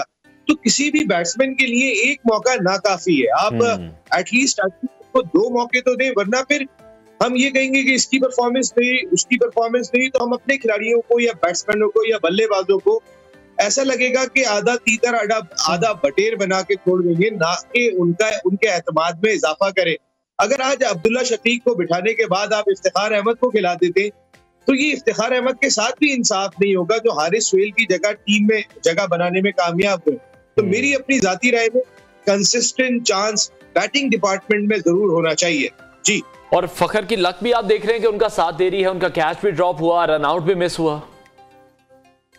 बिल्कुल, देखिए जब बड़ी इनिंग होती है तो उसमें कहीं ना कहीं चांस तो मिलता है, ऐसा नहीं है कि बगैर उनको, वो भी 180 रन की इनिंग हो तो लाजमी चांस होता है, लेकिन बहुत कम हमने 100 देखी है ओडीआई क्रिकेट में, T20 क्रिकेट में कि वो चांस लेस हो जी। फील्डिंग का स्टैंडर्ड अगर आपने पाकिस्तान क्रिकेट टीम का देखा होगा तो वो हमारा भी ऐसा था। नसीम शाह से हाथों का कैच गिरा, शादाब से क्रूशल कैच छूट गया था लास्ट T20 मैच में, कि जिसके बाद उनकी 5वीं विकेट 124 रन बनाकर मैच जीतने में कामयाब हुई, सीरीज बराबर करने में कामयाब हुई। तो न्यूजीलैंड की जानिब से इतने फील्डिंग एरर कम दिखाई दी जितने हमारी जानिब से दिखाई दी। हाँ, लक होता है लाजमी तौर पे, वो हम कहते हैं ना क्रिकेट बाय लक, तो लक तो लाजमी तौर पे होता है। कभी फुल टॉस गेंद पे विकेट मिल जाती है, तो कभी इनसाइड एज लग के बैट्समैन बोल्ड हो जाता है, तो बैड लक और लक का बहुत इसमें ताल्लुक है। और बड़ी इनिंग आमतौर पे और 180 रन की इनिंग हो तो उसमें लक का फैक्टर तो बिल्कुल होता है, आप ठीक कह रहे हैं। अच्छा नसीम साहब, जिस तरह से आपने भी जिक्र किया मिडिल ऑर्डर का, इससे पहले गुज़श्ता शोज में भी हम बात कर चुके हैं, और हमेशा से जो पाकिस्तान का एक जो बड़ा प्रॉब्लम रहा है जो फेस करना पड़ता है वो मिडिल ऑर्डर का है कि जब ओपनिंग बैट्समैन आउट होते हैं या कुछ स्कोर नहीं कर पाते तो जो मिडिल ऑर्डर है वो लड़खड़ा जाता है। तो ये वीकनेस, ये कमी अभी भी मौजूद है। आपको लगता है इसमें मजीद एक्सपेरिमेंट हमें करते रहना चाहिए? देखिए, एक्सपेरिमेंट अगर कोई परफॉर्म नहीं कर रहा तो एक्सपेरिमेंट तो करना है, लेकिन आप एक्सपेरिमेंट इतनी जल्दी करेंगे ये नहीं हो सकता कि आप एक मैच का किसी को चांस दें और उसके बाद आप उसको साइड में कर दें, उसकी जगह पे दूसरा ले आए। तो आप म्यूजिकल चेयर नहीं खेल रहे, आप अपनी टीम को सेटल करने जा रहे हैं, क्योंकि इस साल पाकिस्तान ने एशिया कप खेलना है, देन वर्ल्ड कप खेलना है। तो इस साल ओडीआई के 2 इंपॉर्टेंट इवेंट है पाकिस्तान के। ये न्यूजीलैंड की सीरीज पाकिस्तान के लिए बहुत इंपॉर्टेंट है, यहाँ पर एटलीस्ट हमें काफी हद तक चेक कर लेना चाहिए, क्योंकि इसके बाद पाकिस्तान ने श्रीलंका से टेस्ट सीरीज खेलनी है, देन एक वाहिद सीरीज होगी बिफोर एशिया कप। अगर एशिया कप होता है, कल मेरे शो में हरपाल सिंह बेदी साहब जो सीनियर मोस्ट जर्नलिस्ट इंडिया के वो थे, उन्होंने कहा कि अभी तक पाकिस्तान की जानिब से जैसे कोई बात सामने नहीं आ रही। पाकिस्तान की जानिब से तो चलो सामने आ जाती है, लेकिन इंडिया की जानिब से तो कोई चीज भी सामने नहीं आ रही कि एशिया कप होगा नहीं होगा, कहाँ होगा, कैसे होगा, ऐसी कोई भी चीज सामने नहीं आ रही है। तो एशिया कप अगर नहीं होता है तो आपने डायरेक्टली वर्ल्ड कप खेलने जाना है, वो भी इंडिया की कंडीशन में, क्योंकि इंडियन क्रिकेट बोर्ड जो डोमिनेट करता है इंटरनेशनल क्रिकेट काउंसिल में, उसकी पूरी कोशिश होगी कि एशिया कप हो ही नहीं। अगर एशिया कप इस साल नहीं होगा तो फिर बात ही खत्म हो गई, फिर पाकिस्तान जाए और इंडिया में खेले। अब तो ये बात खत्म हो गई कि इंडियन क्रिकेट टीम पाकिस्तान नहीं आई थी तो पाकिस्तान की टीम वर्ल्ड कप खेलने इंडिया नहीं गई, तो उनकी पूरी कोशिश है कि किसी तरीके से एशिया कप ना हो। लेकिन चले हम एशिया कप से हट जाएं तो हमारे पास सिर्फ एक अफगानिस्तान की सीरीज होगी जिसमें हमने चेक करना है, देन वर्ल्ड कप खेलने इंडिया जाना है। तो ये न्यूजीलैंड की सीरीज बहुत इंपॉर्टेंट है। और यहाँ मैं एक चीज आपका थोड़ा सा टाइम दूंगा जो बहुत इंपॉर्टेंट है, वो ये कि जिस तरह लास्ट ओडीआई मैच में हमने शाहीन शाह अफरीदी को आराम दिया, हमें चाहिए कि अब हारिस रऊफ को भी आराम दें, इस वजह से कि वो बहुत 100% देते हैं। और हमारी पिचेस में ऐसा नहीं है, सारी दुनिया में workload management specially fast bowlers की मैनेज की जाती है, तो हमें इसको मैनेज करने की जरूरत है। इवन कि नसीम शाह को भी हम रेस्ट दे सकते हैं, क्योंकि ये हमारे ट्रम्प कार्ड है, ये हमारे वो मेन बॉलर हैं कि जिनकी हमें इंडिया वर्ल्ड कप की जरूरत होगी। तो शाहीन शाह अफरीदी को आराम दिया।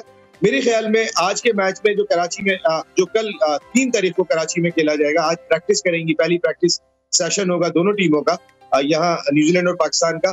मेरे ख्याल में हारिस रऊफ को रेस्ट जरूर देना चाहिए, वो 100% बॉलिंग कर रहे हैं। आपके पास वसीम जूनियर मौजूद है, आपके पास अगर नसीम शाह को आराम देते हैं, और खासकर एहसान उल्लाह को आपने उस बैटिंग पिच पे तो खिला दिया कि जहां पर 337 रन 10 गेंद केवल हासिल हो रहे, उन्हें कराची की पिच पर भी मौका देंगे। कराची की पिच पर वो किस तरीके का परफॉर्म करते हैं। बिल्कुल नसीम साहब, बॉलिंग अटैक की जिस तरह से आप बात कर रहे हैं, फास्ट बॉलर्स की आप बात कर रहे हैं, पिछले कुछ दौर में हमने देखा जब शोएब अख्तर थे, वसीम अकरम थे, वकार यूनुस थे, तो हमने देखा कि जब 200 स्कोर भी पाकिस्तानी टीम अगर करती थी तो इतना ज्यादा प्रेशर नहीं होता था। पता था कि इस तरह के हमारे पास बॉलर्स मौजूद हैं। पाकिस्तानी जो बॉलिंग अटैक है अभी भी बहुत शानदार है, लेकिन उसके बावजूद भी अभी हम देख रहे हैं कि न्यूजीलैंड के नौजवान हैं वो भी बहुत अच्छा खेल रहे हैं।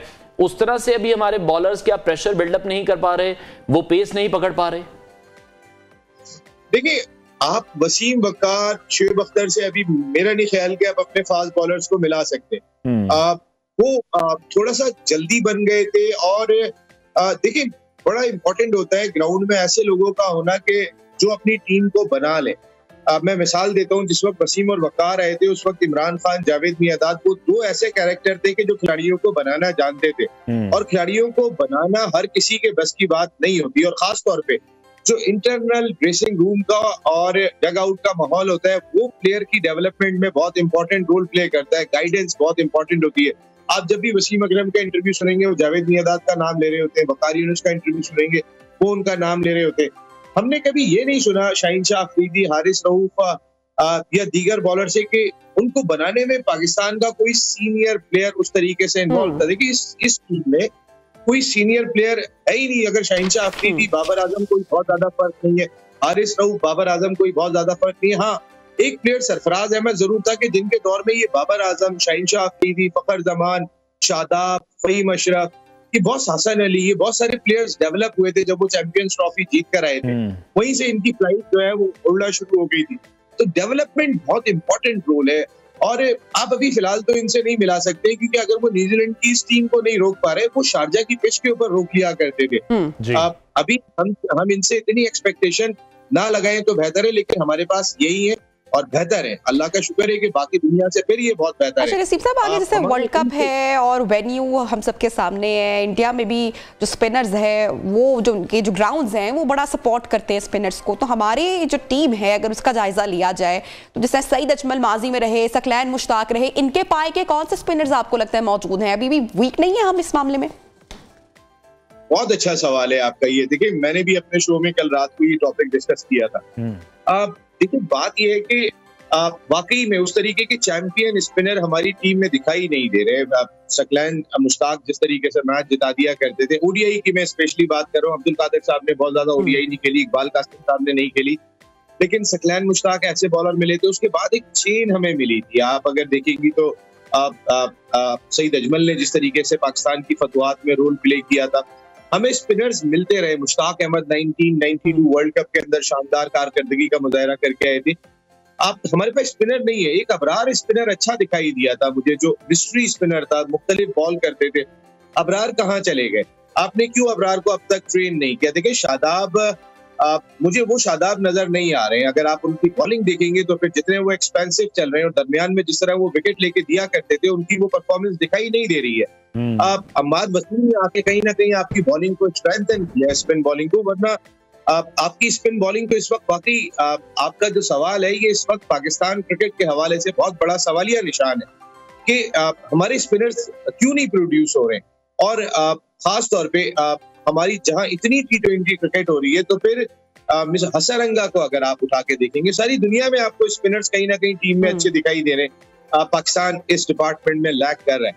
जी ठीक है नसीम साहब, अगर हम ऑलराउंडर्स की बात करें तो आपको लगता है जिस तरह से पहले अजहर महमूद मौजूद थे, अब्दुल रज़ाक मौजूद थे, हमें इस तरह के ऑलराउंडर्स की बहुत ज्यादा अभी जरूरत है? यार वो मैच विनर थे।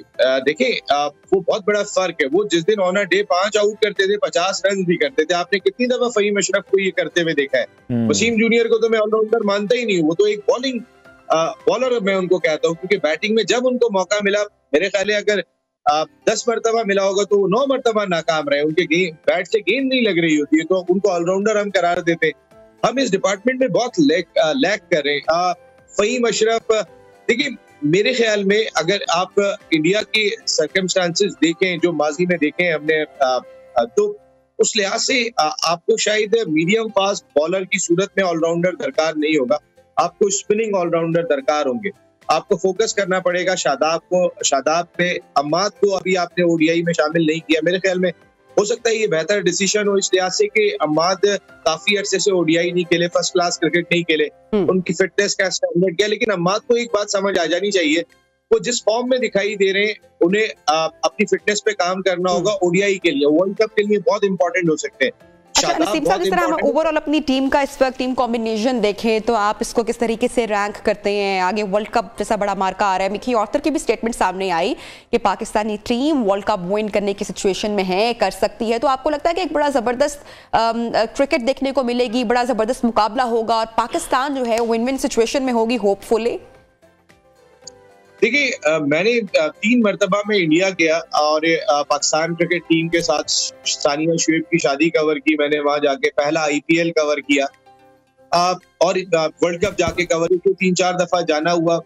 मैंने एक चीज देखी है, पाकिस्तान क्रिकेट टीम की इंडिया में कारकर्दगी खासी बेहतर हो जाती है। इसकी वजह ये कि जो क्राउड का प्रेशर होता है, जो क्राउड पाकिस्तान क्रिकेट टीम के साथ सलूक करने की कोशिश कर रहा होता है, वो पाकिस्तान क्रिकेट टीम को मजीद बूस्ट कर देती है। ये चीज अब तक हमने माजी में देखी है और लेकिन वो बड़े यहाँ से भी तगड़े थे, यहाँ से भी प्लेयर बहुत तगड़े थे। हमारे ये प्लेयर्स को इंडिया में अब तक खेलने का कोई एक्सपीरियंस नहीं है। जो टीम हमारी यहाँ जाएगी, मैं ये नहीं कह सकता कि ये कैसा परफॉर्म करेगी, लेकिन जो माजी में देखा है, हमने यही देखा है कि जब पाकिस्तान क्रिकेट टीम इंडिया गई है, इंडिया की सरजमीन पे खास तौर पे इंडिया जब पाकिस्तान आया, उसने पाकिस्तान के लिए मुश्किलात क्रिएट की है, क्योंकि इंडिया और पाकिस्तान की राइवलरी का स्टैंडर्ड ये है कि अपने क्राउड के सामने खेलना बहुत दुश्वार होता है, खासतौर पे न्यूट्रल अंपायर के आने के बाद, क्योंकि उससे पहले जो सीरीज हुआ करती थी, पाकिस्तान इंडिया जाता था, इंडिया जीत जाता था, इंडिया पाकिस्तान आता था, पाकिस्तान जीत जाता था। तो अब सूरत हाल मुख्तलिफ है और आई होप सो कि पाकिस्तान क्रिकेट टीम अच्छा परफॉर्म करे वर्ल्ड कप में। पाकिस्तान को 2-3 चीजों पे खास तौर पे फोकस करना होगा। एक देखिए, दोस्ती यारी में एक एग्जांपल देता हूँ। परसों जब बाबर आजम से सवाल किया गया कि आपके टीम में बेहतरीन दोस्त कौन है, तो उन्होंने कहा मोहम्मद रिजवान, शादाब और इमामुल हक। मेरे ख्याल है पाकिस्तान क्रिकेट टीम को के कप्तान को इस वक्त अपनी पर्सनल दोस्ती डिस्कस नहीं करनी चाहिए। अगर उनसे ऐसा सवाल भी किया जाता है और भले कोई फोर्स भी करे, तो उनका कहने का मकसद यही, उनका जवाब यही होना चाहिए कि मैं लीडर हूँ इस टीम का और मेरे ठीक है। स्टेटमेंट्स भी बड़ी सोच समझ कर देनी चाहिए। बहुत बहुत शुक्रिया नसीम राजपूत हमारे साथ इन कॉन्वर्सेशन थे। प्रोग्राम में लेंगे ब्रेक और ब्रेक के बाद आपको ज्वाइन करते हैं।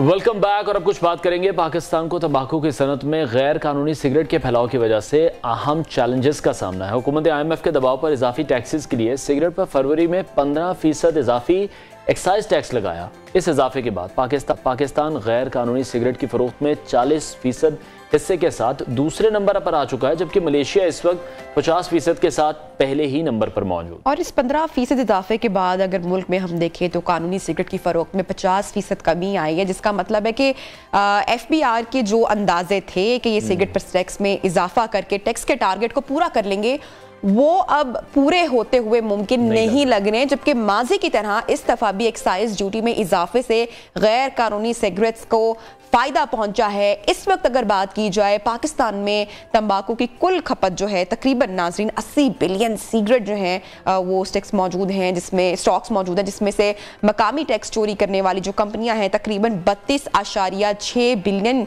स्टिक्स फरोख्त। और खजाने से हम देख रहे हैं कि उसको तकरीबन 80 अरब रुपए का नुकसान हो रहा है। इसी हवाले से हम बात करेंगे। Senior correspondent The News Jawad Rizvi ने हमें ज्वाइन किया। जवाद साहब, बहुत शुक्रिया आपके वक्त के लिए।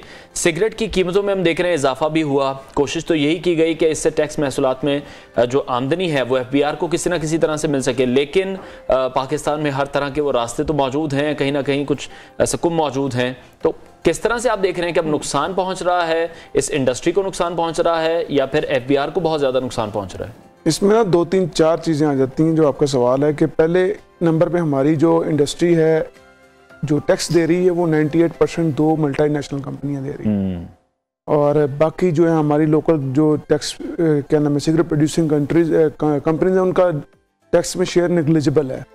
और वो हमारा तमाम जो है वो कहलाता है मर्दान ग्रुप या AJK ग्रुप, वो वहाँ से प्रोड्यूस होती हैं, प्रोड्यूस होकर वो क्रॉस कंट्री सप्लाई होती हैं।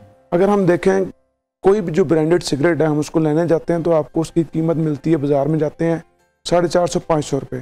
और जबकि ये जो सिगरेट्स हैं जो आपकी मिनिमम इस वक्त गवर्नमेंट ने ड्यूटी टैक्सेस लगाए हुए हैं, तो मिनिमम प्राइस भी जो जिसमें कोई ओवरहेड शामिल नहीं, सिर्फ टैक्सेस शामिल है, तो सिगरेट की डब्बी की कीमत 120-100 रुपये होनी चाहिए। ठीक है, हम बाहर निकल के अभी हम चल के देख लें तो आपको 50 से 60 रुपये में 20-30-40-50-60 रुपये में सिगरेट की डब्बी मिल रही है। ये कैसे मिल रही है? ये एक वो सवाल है जिसको हमने तलाश करने से पता लगता है कि हुकूमत को खसारा किस तरीके से हो रहा है।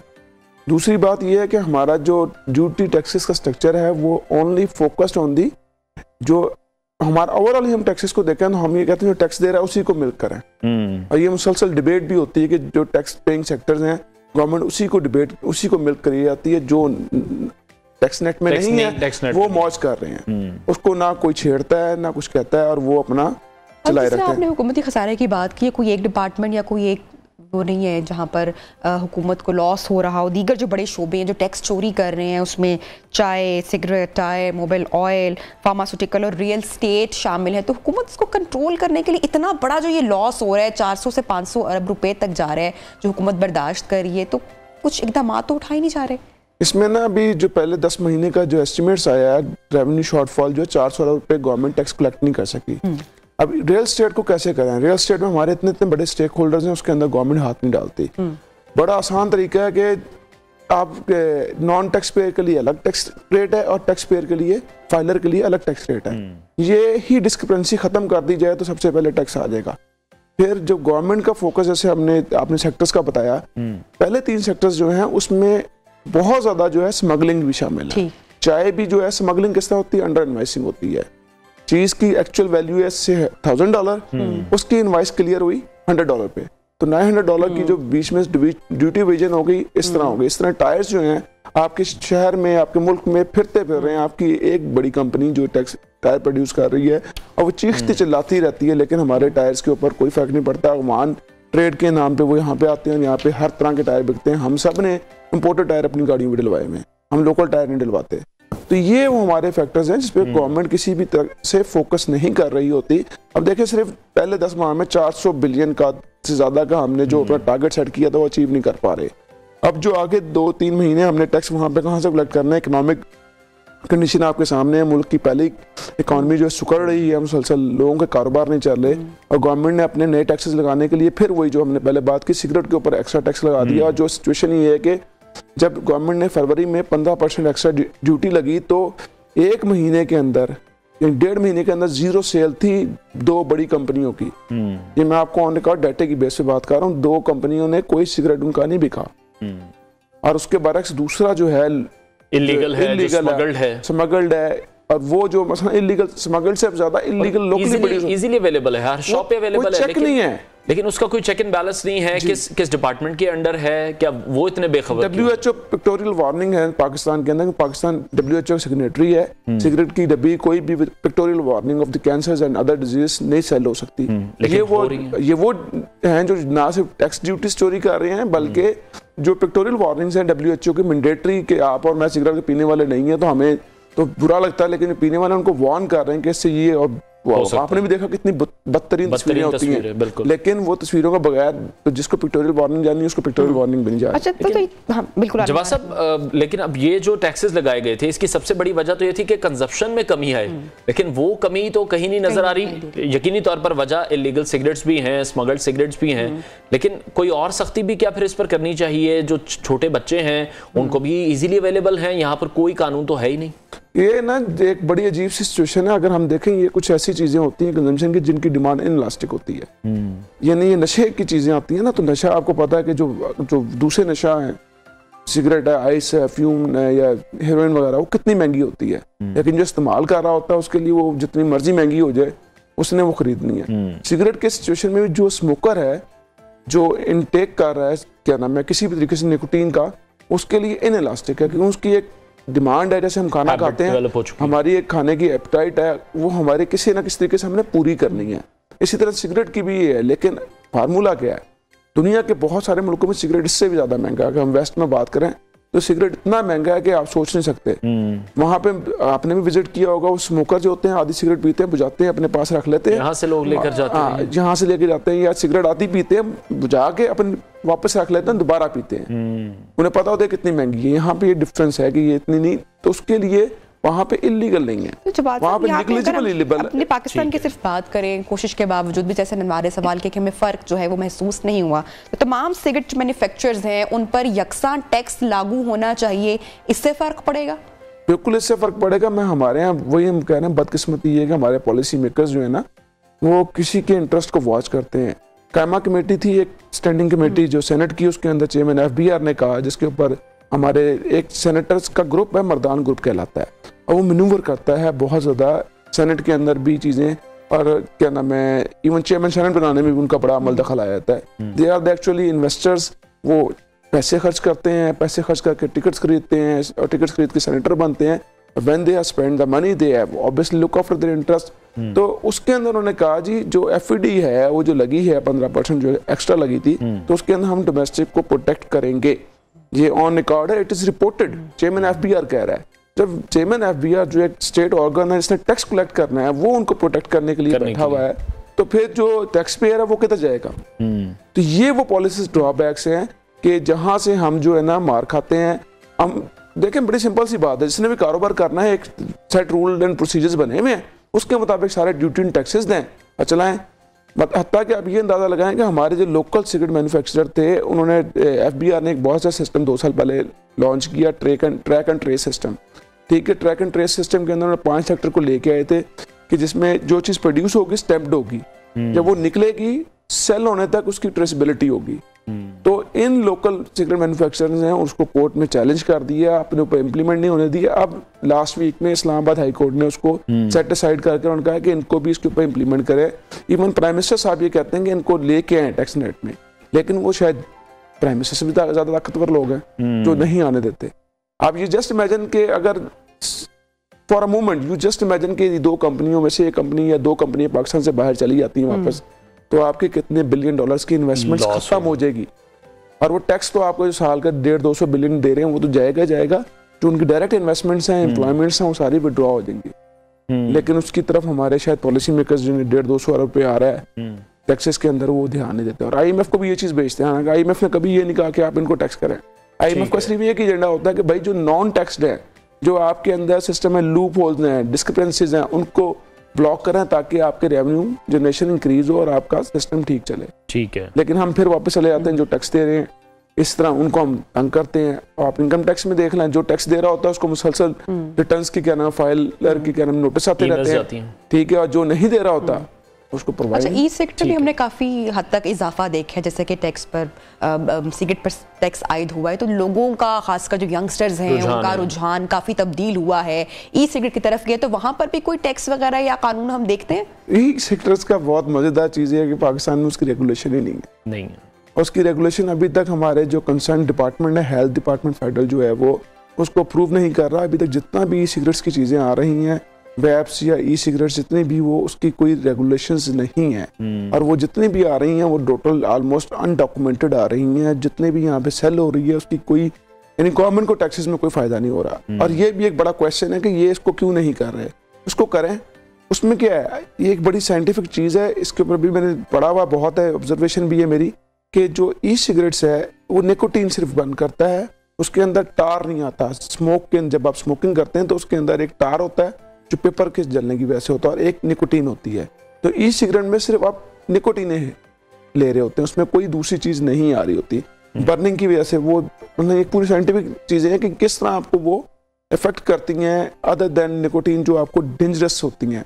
तो रिसर्चेज हैं, ये इंटरनेशनल रिसर्चेज हैं कि जो निकोटीन का इम्पैक्ट है वो बाकी सारी चीज़ों को जब हम कंबस्ट करते हैं, बर्न करते हैं, उसके इम्पैक्ट से मिनिमम है। मतलब वो कहते हैं ई सिगरेट्स वाले कि ये जो ऑब्वियसली निकोटीन इज हार्मफुल, लेकिन जो ओवरऑल आप सिगरेट स्मोक करते हैं, बर्न करके टोबैको लेते हैं, उससे उसका इम्पैक्ट बहुत ही निग्लिजिबल है। It's harmful but it's negligible. लेकिन जितनी भी अथॉरिटीज हैं ये तभी क्यों जागती हैं जब पानी सर से गुजर चुका होता है? इससे पहले हमने देखा कि शीशा किस तरह से पाकिस्तानी मार्केट में एंटर हुआ, किस तरह से कैफेज बन गए थे, उसके बाद फिर उसको किस तरह से वाइप आउट किया गया। तो इंतज़ार किया जाता है कि जब तमाम एक चीज़ मुआशरे में सरायत कर जाती है, तमाम लोगों को उसकी आदत पड़ जाती है और उसके नुकसानात सामने आना शुरू होते हैं। हमारा हेल्थ सिस्टम इस तरह का नहीं है कि हम उनको इन तमाम चीज़ों से मज़ीद प्रेशराइज कर सकें। तो फिर ही ये क्यों सोचा जाता है, ये जो तमाम अथॉरिटीज़ हैं ये फिर अकाउंटेबल नहीं है इन डिलेज के लिए? तमाम बड़ी बदकिस्मती है इस मुल्क की कि हम साने का इंतजार करते हैं। वो किसी भी सूरत में हो, इंसानी सेहत की सूरत में हो, किसी बिल्डिंग के कोलैप्स होने की सूरत में हो, किसी नेचुरल क्लाइमेटी की सूरत में हो, हम हमेशा साने का इंतजार करते हैं। साने के बाद हम एकदम शॉक लगता है, हम आंखें खुलती हैं, उसके बाद थोड़ा सा हमारा एक मोमेंटम डेवलप होता है, उसके बाद हम फिर सो जाते हैं। ये हमारा ओवरऑल बहैसियत कौम जो है, ये हमारा सिस्टम बना हुआ है। सैलाब आता है, शोर मचता है कि भाई डैम बन जाते, डैम बन जाते, डैम बन जाते, 3-4-5 महीने में गुजर जाता है मामला। जो बेचारे जिनकी तबाही होगी जिंदगी की, वो तो बेचारे फंसे रहते हैं, हुकूमत नए कामों में लग जाती है। ठीक है, एक लॉन्ग टर्म, क्योंकि ये वो चीज़ें इस पे हमें सस्टेनेबल लॉन्ग टर्म पॉलिसीज की ज़रूरत है। जैसे हमने पहले बात की कि अगर कंपनी ने, किसी ने, बाहर की कंपनी ने 2 साल या 3 साल से 4 साल से अगर फेडरल गवर्नमेंट से WHO की रेगुलेशंस के मुताबिक अप्रूवल मांग रही है कि आप ई सिगरेट्स को अप्रूव कर दें, जितनी भी इस तरह की चीज़ें हैं, आप अभी तक उसको अप्रूव नहीं कर रहे, आप उसमें किसी ना किसी चीज़ में आपके क्या, हमारे ब्यूरोक्रेसी के, हमारे कंसर्न लोगों के क्या वेस्टेड इंटरेस्ट हैं कि उसको नहीं अप्रूव कर रहे, तो क्या हुआ? नतीजा ये कि फ्लोरिश हो रही है मुसलसल, आ तो रही ये चीज़, नुकसान किसका हो रहा है? गवर्नमेंट रेवेन्यू का, बिल्कुल इकोनॉमी का। मतलब जो चीज़ विदाउट टैक्स आ रही है, हम एग्जांपल देते हैं, मोबाइल थे, मोबाइल के अंदर हमारे यहाँ कितनी चीज़ें आती थी मुसलसल नॉन टैक्स से, जब सिस्टम आया ड्रिप्स का तो हमारे यहाँ रेवेन्यू जनरेशन कितनी बड़ी जी। We have to take decision। तो हमने अब सारे सिम्टम्स का जिक्र किया है, लेकिन हम जरा ट्रीटमेंट की भी बात कर लेते हैं कि हुकूमत को ऐसे कॉन्सेप्ट ठोस इकदाम उठाने की जरूरत है कि ये मसले का हल भी तो निकले ना, क्योंकि इतना जो लॉस हो रहा है वो तो इवेंचुअली देखे ना मुल्क को हो रहा है, गवर्नमेंट को हो रहा है। गवर्नमेंट को बहुत सिंपल सी चीज़ है कि पॉलिसी रिस्पेक्टिव बननी चाहिए। किसी फॉरेन इन्वेस्टर्स को टैक्स हॉलीडे मिली है तो उस टैक्स हॉलीडे के बाद उसकी टैक्स खत्म होना चाहिए। वीजा वाइज आपके लोकल जो भी इन्वेस्टर्स हैं उनको कोई किसी किस्म की टैक्स हॉलीडेज या कोई इंसेंटिव मिले हैं उसके बाद उसको क्लोज होना चाहिए और लेवल प्लेइंग फील्ड मिलनी चाहिए टू एवरीवन। जैसे हमने अभी पहले सिगरेट की बात की, 2 जो बड़े मल्टीनेशनल प्लेयर्स हैं, 80 बिलियन स्टिक्स में से 32.5 बिलियन जो हमारे लोकली प्रोड्यूस हो रही हैं वो तो टैक्स में नहीं है। उसकी वजह ये है कि वही सिगरेट, बल्कि वो ज्यादा नुकसान दे। जब हम हेल्थ की बात करते हैं तो वो उसके हाथ में भी जा रही है जो अफोर्ड नहीं करता। ठीक है, अब जो अगर महंगी सिगरेट होगी तो अगर आप इसको खत्म करेंगे तो शायद हमारा ये कंट्रोल आ जाए। जो हम कह रहे हैं 80 बिलियन की कंजम्पशन है तो शायद हमारी 80 बिलियन से कंजम्पशन डाउन चली जाए। अभी आपका दिहाड़ीदार जो है वो तो 500 रुपए की सिगरेट की डब्बी लेके नहीं पी सकता, उसकी 1200 रुपए या 1300 रुपए दिहाड़ी है। मजदूर सिगरेट लाजमी पी रहा होता है तो उसको तो 20-30 रुपए वाली सिगरेट मिलती है, 40 रुपए वाली सिगरेट मिलती है और वो इस्तेमाल करता है। और कमाल ये है कि इतना दीदा दिलेरी है कि आप WHO की रिक्वायरमेंट है कि आप किसी किस्म की प्रमोशन नहीं कर सकते इसके ऊपर, सिगरेट के ऊपर। पूरी दुनिया में जो भी सिग्नेटरी है सिगरेट की प्रमोशन बैंड है। पहले हम देखते थे बचपन में वेल्स वाले क्रिकेट टूर्नामेंट करवाते थे, अब तो नजर नहीं आता, वो खत्म हो चुका है। लेकिन ये जो लोकल मैन्युफैक्चरर्स हैं हमारे नॉन टैक्स पेयर, ये स्कीमें लॉन्च करते हैं कि इसके डब्बी के अंदर वाटर कूलर निकलेगा, डब्बी के अंदर आपकी सिगरेट निकलेगी, डब्बी के अंदर आपका उम्रे का टिकट निकलेगा मतलब, और वो मोटरसाइकिल निकलेगा। ठीक है, और वो अगर आप जितने भी थोड़ा से मेन अर्बन सेंटर से निकल के बाहर जाएं तो आपको बेतहाशा इनकी स्कीमें नजर आती हैं, दीवारों पे वॉल चेकिंग नजर आती है, पोस्टर आते हैं। तो ये वो चीजें हैं जो गवर्नमेंट को देखने की बात है, गैर कानूनी है, गैर कानूनी है। गवर्नमेंट को जागने की जरूरत है। गवर्नमेंट क्या करती है, फेडरल गवर्नमेंट एक फैसले, कोई भी एक पॉलिसी बनाती है, वो प्रोविंशियल गवर्नमेंट से इंप्लीमेंट करनी है। प्रोविंशियल गवर्नमेंट्स कहती हैं हम कर नहीं रहे, हमारे पास अपने बड़े मसाइल हैं। प्रोविंशियल गवर्नमेंट्स में नीचे आ जाते हैं डीसीज, एसीज, वो कहते हैं हमारे और बहुत बेतहाशा मसाइल हैं, हमें ये सिगरेट को छोड़ो, सिगरेट में क्या रखा हुआ है। ठीक है, अपने अपने वेस्टेड इंटरेस्ट लोगों के बैठे होते हैं और वो चीजें बिगड़ती जाती हैं। ठीक है, बहुत शुक्रिया, थैंक यू सो मच। और यकीनी तौर पर जो सिगरेट की कीमतें हैं वो इसीलिए बढ़ाई गई थी कि सिगरेट नोशी में कमी आए, लेकिन हम ये देख रहे हैं कि जो गैर कानूनी सिगरेट मार्केट में मौजूद है, जो टैक्स पे जिस पर नहीं किया जा रहा, जो स्मगल किया जा रहा है, उसकी मार्केट में इस तरह से फरावानी है कि उससे पाकिस्तानी इकोनॉमी को एट दी एंड कोई फायदा नहीं हुआ। बिल्कुल। प्रोग्राम में नाज़रीन लेते हैं एक ब्रेक और ब्रेक के बाद दोबारा ज्वाइन करेंगे, प्रोग्राम के सिलसिले को आगे बढ़ाएंगे।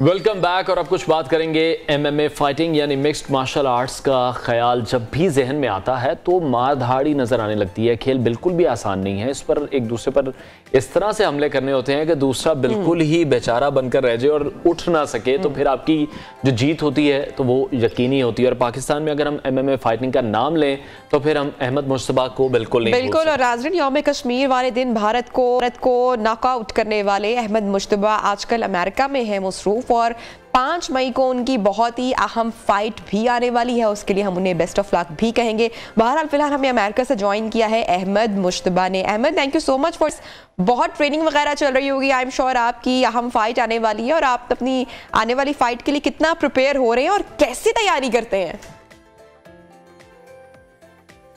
बिस्मिल्लाहिर्रहमानिर्रहीम। देखिए, मैं यहाँ पे AK में ट्रेनिंग कर रहा हूँ, जहाँ पे खबीब ट्रेन कर चुका है, इस्लाम मकचफ ट्रेन कर चुका है, सारे UFC सुपरस्टार्स जो हैं वो यहाँ पे ट्रेनिंग करते हैं। तो अल्हम्दुलिल्लाह मैं काफ़ी कॉन्फिडेंट हूँ अपनी ट्रेनिंग पे। और सबसे इम्पोर्टेंट चीज़ जो है वो ये है कि जब तक अल्लाह का फजल नहीं होगा साथ, तो उस टाइम तक कोई कामयाबी हासिल नहीं होगी।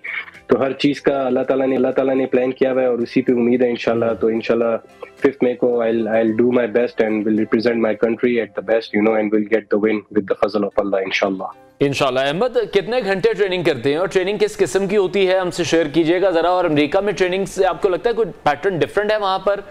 क्या एक्स्ट्रा फायदा वहां पर क्या होता है फिर ट्रेनिंग का? जी बिल्कुल। मैं तो अभी रिसेंटली रमज़ान गुजरे, रमज़ान में मैंने पूरे रोज़े रखे अल्हम्दुलिल्लाह और साथ ट्रेनिंग भी की अपनी। और I was training 3 sessions every day while I was fasting. तो 3 मेरे सेशन चल रहे थे रोज़ा रखते हुए भी। और यहाँ पे ट्रेनिंग का जो एक है ना जो स्केड्यूल है वो बड़ा अच्छा और बड़ा टफ है। और सबसे मेन चीज़ है कमिटमेंट और टाइम की पाबंदी। हर चीज़ टाइम के साथ होती है यहाँ पे और हर चीज़ को सीरियस लिया जाता है। और जाहिर सी बात है यहाँ पे वर्ल्ड क्लास कोचेज हैं और सब टेक्निक पे ज्यादा काम हो रहा है। पाकिस्तान में हमारे पास अच्छे लड़के हैं लेकिन हम टेक्निक और कोचेज लैक करते हैं। ये मेन चीज है जो कि डिफरेंस है यहाँ पे। अच्छा अहमद, थोड़ा सा फ्लैशबैक में जाते हैं, जरा थोड़ा सा माजी भी हमारे साथ शेयर करें। I am sure MMA fighting का आगाज तो आपने पाकिस्तान से किया होगा, तो मार धाड़ का बचपन से ही शौक रहा, असल जिंदगी में कैसे हैं आप? देखिए मैं तो बहुत अच्छा इंसान हूँ। मैं तो बेसिकली क्वेटा बलूचिस्तान से मेरा ताल्लुक है और वहाँ पे आपको पता है बड़ा रफ इन्वायरमेंट रहा है। लेकिन ये कि शुरू से मतलब जेनेटिकली मेरे जो परदादा थे he was a boxer at his time. तो genetically I feel like there is something that I have to do and then I have a mission as well कि मैंने पूरी दुनिया में बताना है कि मुसलमान का एक रोप होता है और मतलब we are ready for anything whatever comes in our way, you know. जो हमारा दीन हमें सिखाता है उसके लिए भी मेरा एक ये मिशन है, उसको भी मैंने कोशिश करनी पूरी कि मैं उसको भी लेके चलूं इसके साथ। ठीक है अहमद, खबीब नरमगोदब की आपने बात की है तो उनको किस तरह से देख रहे हैं, उनसे इंस्पायर हो रहे हैं आप? क्योंकि अगर हम अभी देखें रिसेंट टाइम्स में तो वही सबसे बड़े चैंपियन रहे हैं थ्रू आउट हिज करियर, मतलब उनको कोई भी फाइट अपनी हारे नहीं है। जी बिल्कुल ऐसे ही है। ये मेरा दूसरा कैंप है यहाँ पे सैन होजे कैलिफोर्निया में, जहाँ पे खबीब और बाकी स्टार्स ट्रेन करते हैं। इस दफा खबीब नहीं आ सके क्योंकि रमजान था, तो रमजान में वो लोग ज्यादा फोकस नहीं करते ट्रेनिंग पे, रमजान पे ज्यादा फोकस करते। लेकिन बात यही है कि पहले मैंने उनसे काफी चीजें सीखी और अभी यहाँ पे जो कोचेज हैं, हमारे कोच हावियर हैं, कोच रॉन है, केन वेलास्कस है, बड़े बड़े नाम है यहाँ पे, तो उनके अंडर में रहा हूँ और काफी मैंने चीजें सीखी हैं और मेरा जो कॉन्फिडेंस है वो काफी बूस्ट हुआ है। तो अल्हम्दुलिल्लाह इंशाल्लाह मैं काफी एक्साइटेड हूँ और I am just waiting for 5th में। अहमद, जीत के लिए थोड़ा सा एग्रेसिव होना पड़ता है और ऑब्वियसली फाइटिंग है तो थोड़ी सा एग्रेशन तो इस गेम की डिमांड भी होती होगी, तो मेंटल पीस के लिए भी कोई थेरेपी करते हैं, कोई एक्सरसाइज? जी देखें, बड़ा अच्छा सवाल आपने किया है। जो मेंटल पार्ट है ना इसमें वो ये है कि मैं अल्हम्दुलिल्लाह मेरा दीन के साथ बड़ा अच्छा कनेक्शन है। मैं अपनी जो इबादत है, जो नमाजें, उसमें बड़ा अपने आप को पीसफुल फील करता हूँ और अल्लाह से कनेक्ट करने की कोशिश करता हूँ और मुझे अल्लाह की तरफ से, तेबी निज़ाम की तरफ से मदद आती है। पहले भी जो मैं फाइट सारी जीता हूँ अल्लाह की तरफ से जीता हूँ। इसमें हमारी कोई ऐसी खास क्वालिटी नहीं होती जो हम इंसान कहता है कि मैंने ये किया, मैंने नहीं किया। इंसान के हाथ में कुछ भी नहीं होता। लेकिन मेरा जो मतलब नमाज से और कुरान शरीफ पढ़ने से मैं काफी पीसफुल फील करता हूँ और मैं काफी रिलैक्स रहता हूँ मेंटली तौर पे। ठीक है, तो अहमद अभी तक कौन कौन से एजाज हासिल कर चुके हैं और आगे कौन से कॉम्पिटिशन्स हैं जिनमें पार्टिसिपेट करने जा रहे हैं? देखिए मैं तो 2 टाइम्स फेदरवेट वर्ल्ड चैंपियन रहा हूँ। मेरा भी जो रिकॉर्ड है वो 11 विन्स हैं, 2 लॉसेस हैं। पाकिस्तान नंबर 1 हूँ मैं। I have been nominated as Sitara Imtiaz, लेकिन आई डोंट नो मुझे अभी तक वो क्यों नहीं दिया।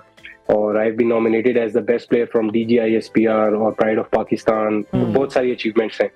अभी रिसेंटली मैंने लास्ट नवंबर 2022 में 4 डिग्री ब्लैक बेल्ट को सबमिट कराया था। ही वॉज अ चैंपियन और पाकिस्तान का परचम बुलंदी से लहराया। और अभी आई एम फाइटिंग सेज नॉटकट जो कि US का बहुत बड़ा नाम है यहाँ पे। तो मतलब अभी ये है कि इंशाल्लाह I am competing and soon I will be fighting for the lightweight championship. Best wishes for that. बहुत सारी दुआएं हैं आपके आने वाले इवेंट्स और टूर्नामेंट्स के लिए। अच्छा, हम आपके कुछ पिक्चर्स और वीडियोस भी देख रहे हैं, हमारे नाज़रीन के साथ शेयर भी कर रहे हैं। फिटनेस का ऑब्वियसली बहुत सारा ख्याल रखना पड़ता है, स्ट्रेंथ चाहिए बॉडी में फाइट्स के लिए, टूर्नामेंट्स के लिए। तो क्या डाइटरी पैटर्न आपका क्या है, वो किस तरीके से फॉलो करते हैं, कितना स्ट्रिक्ट है?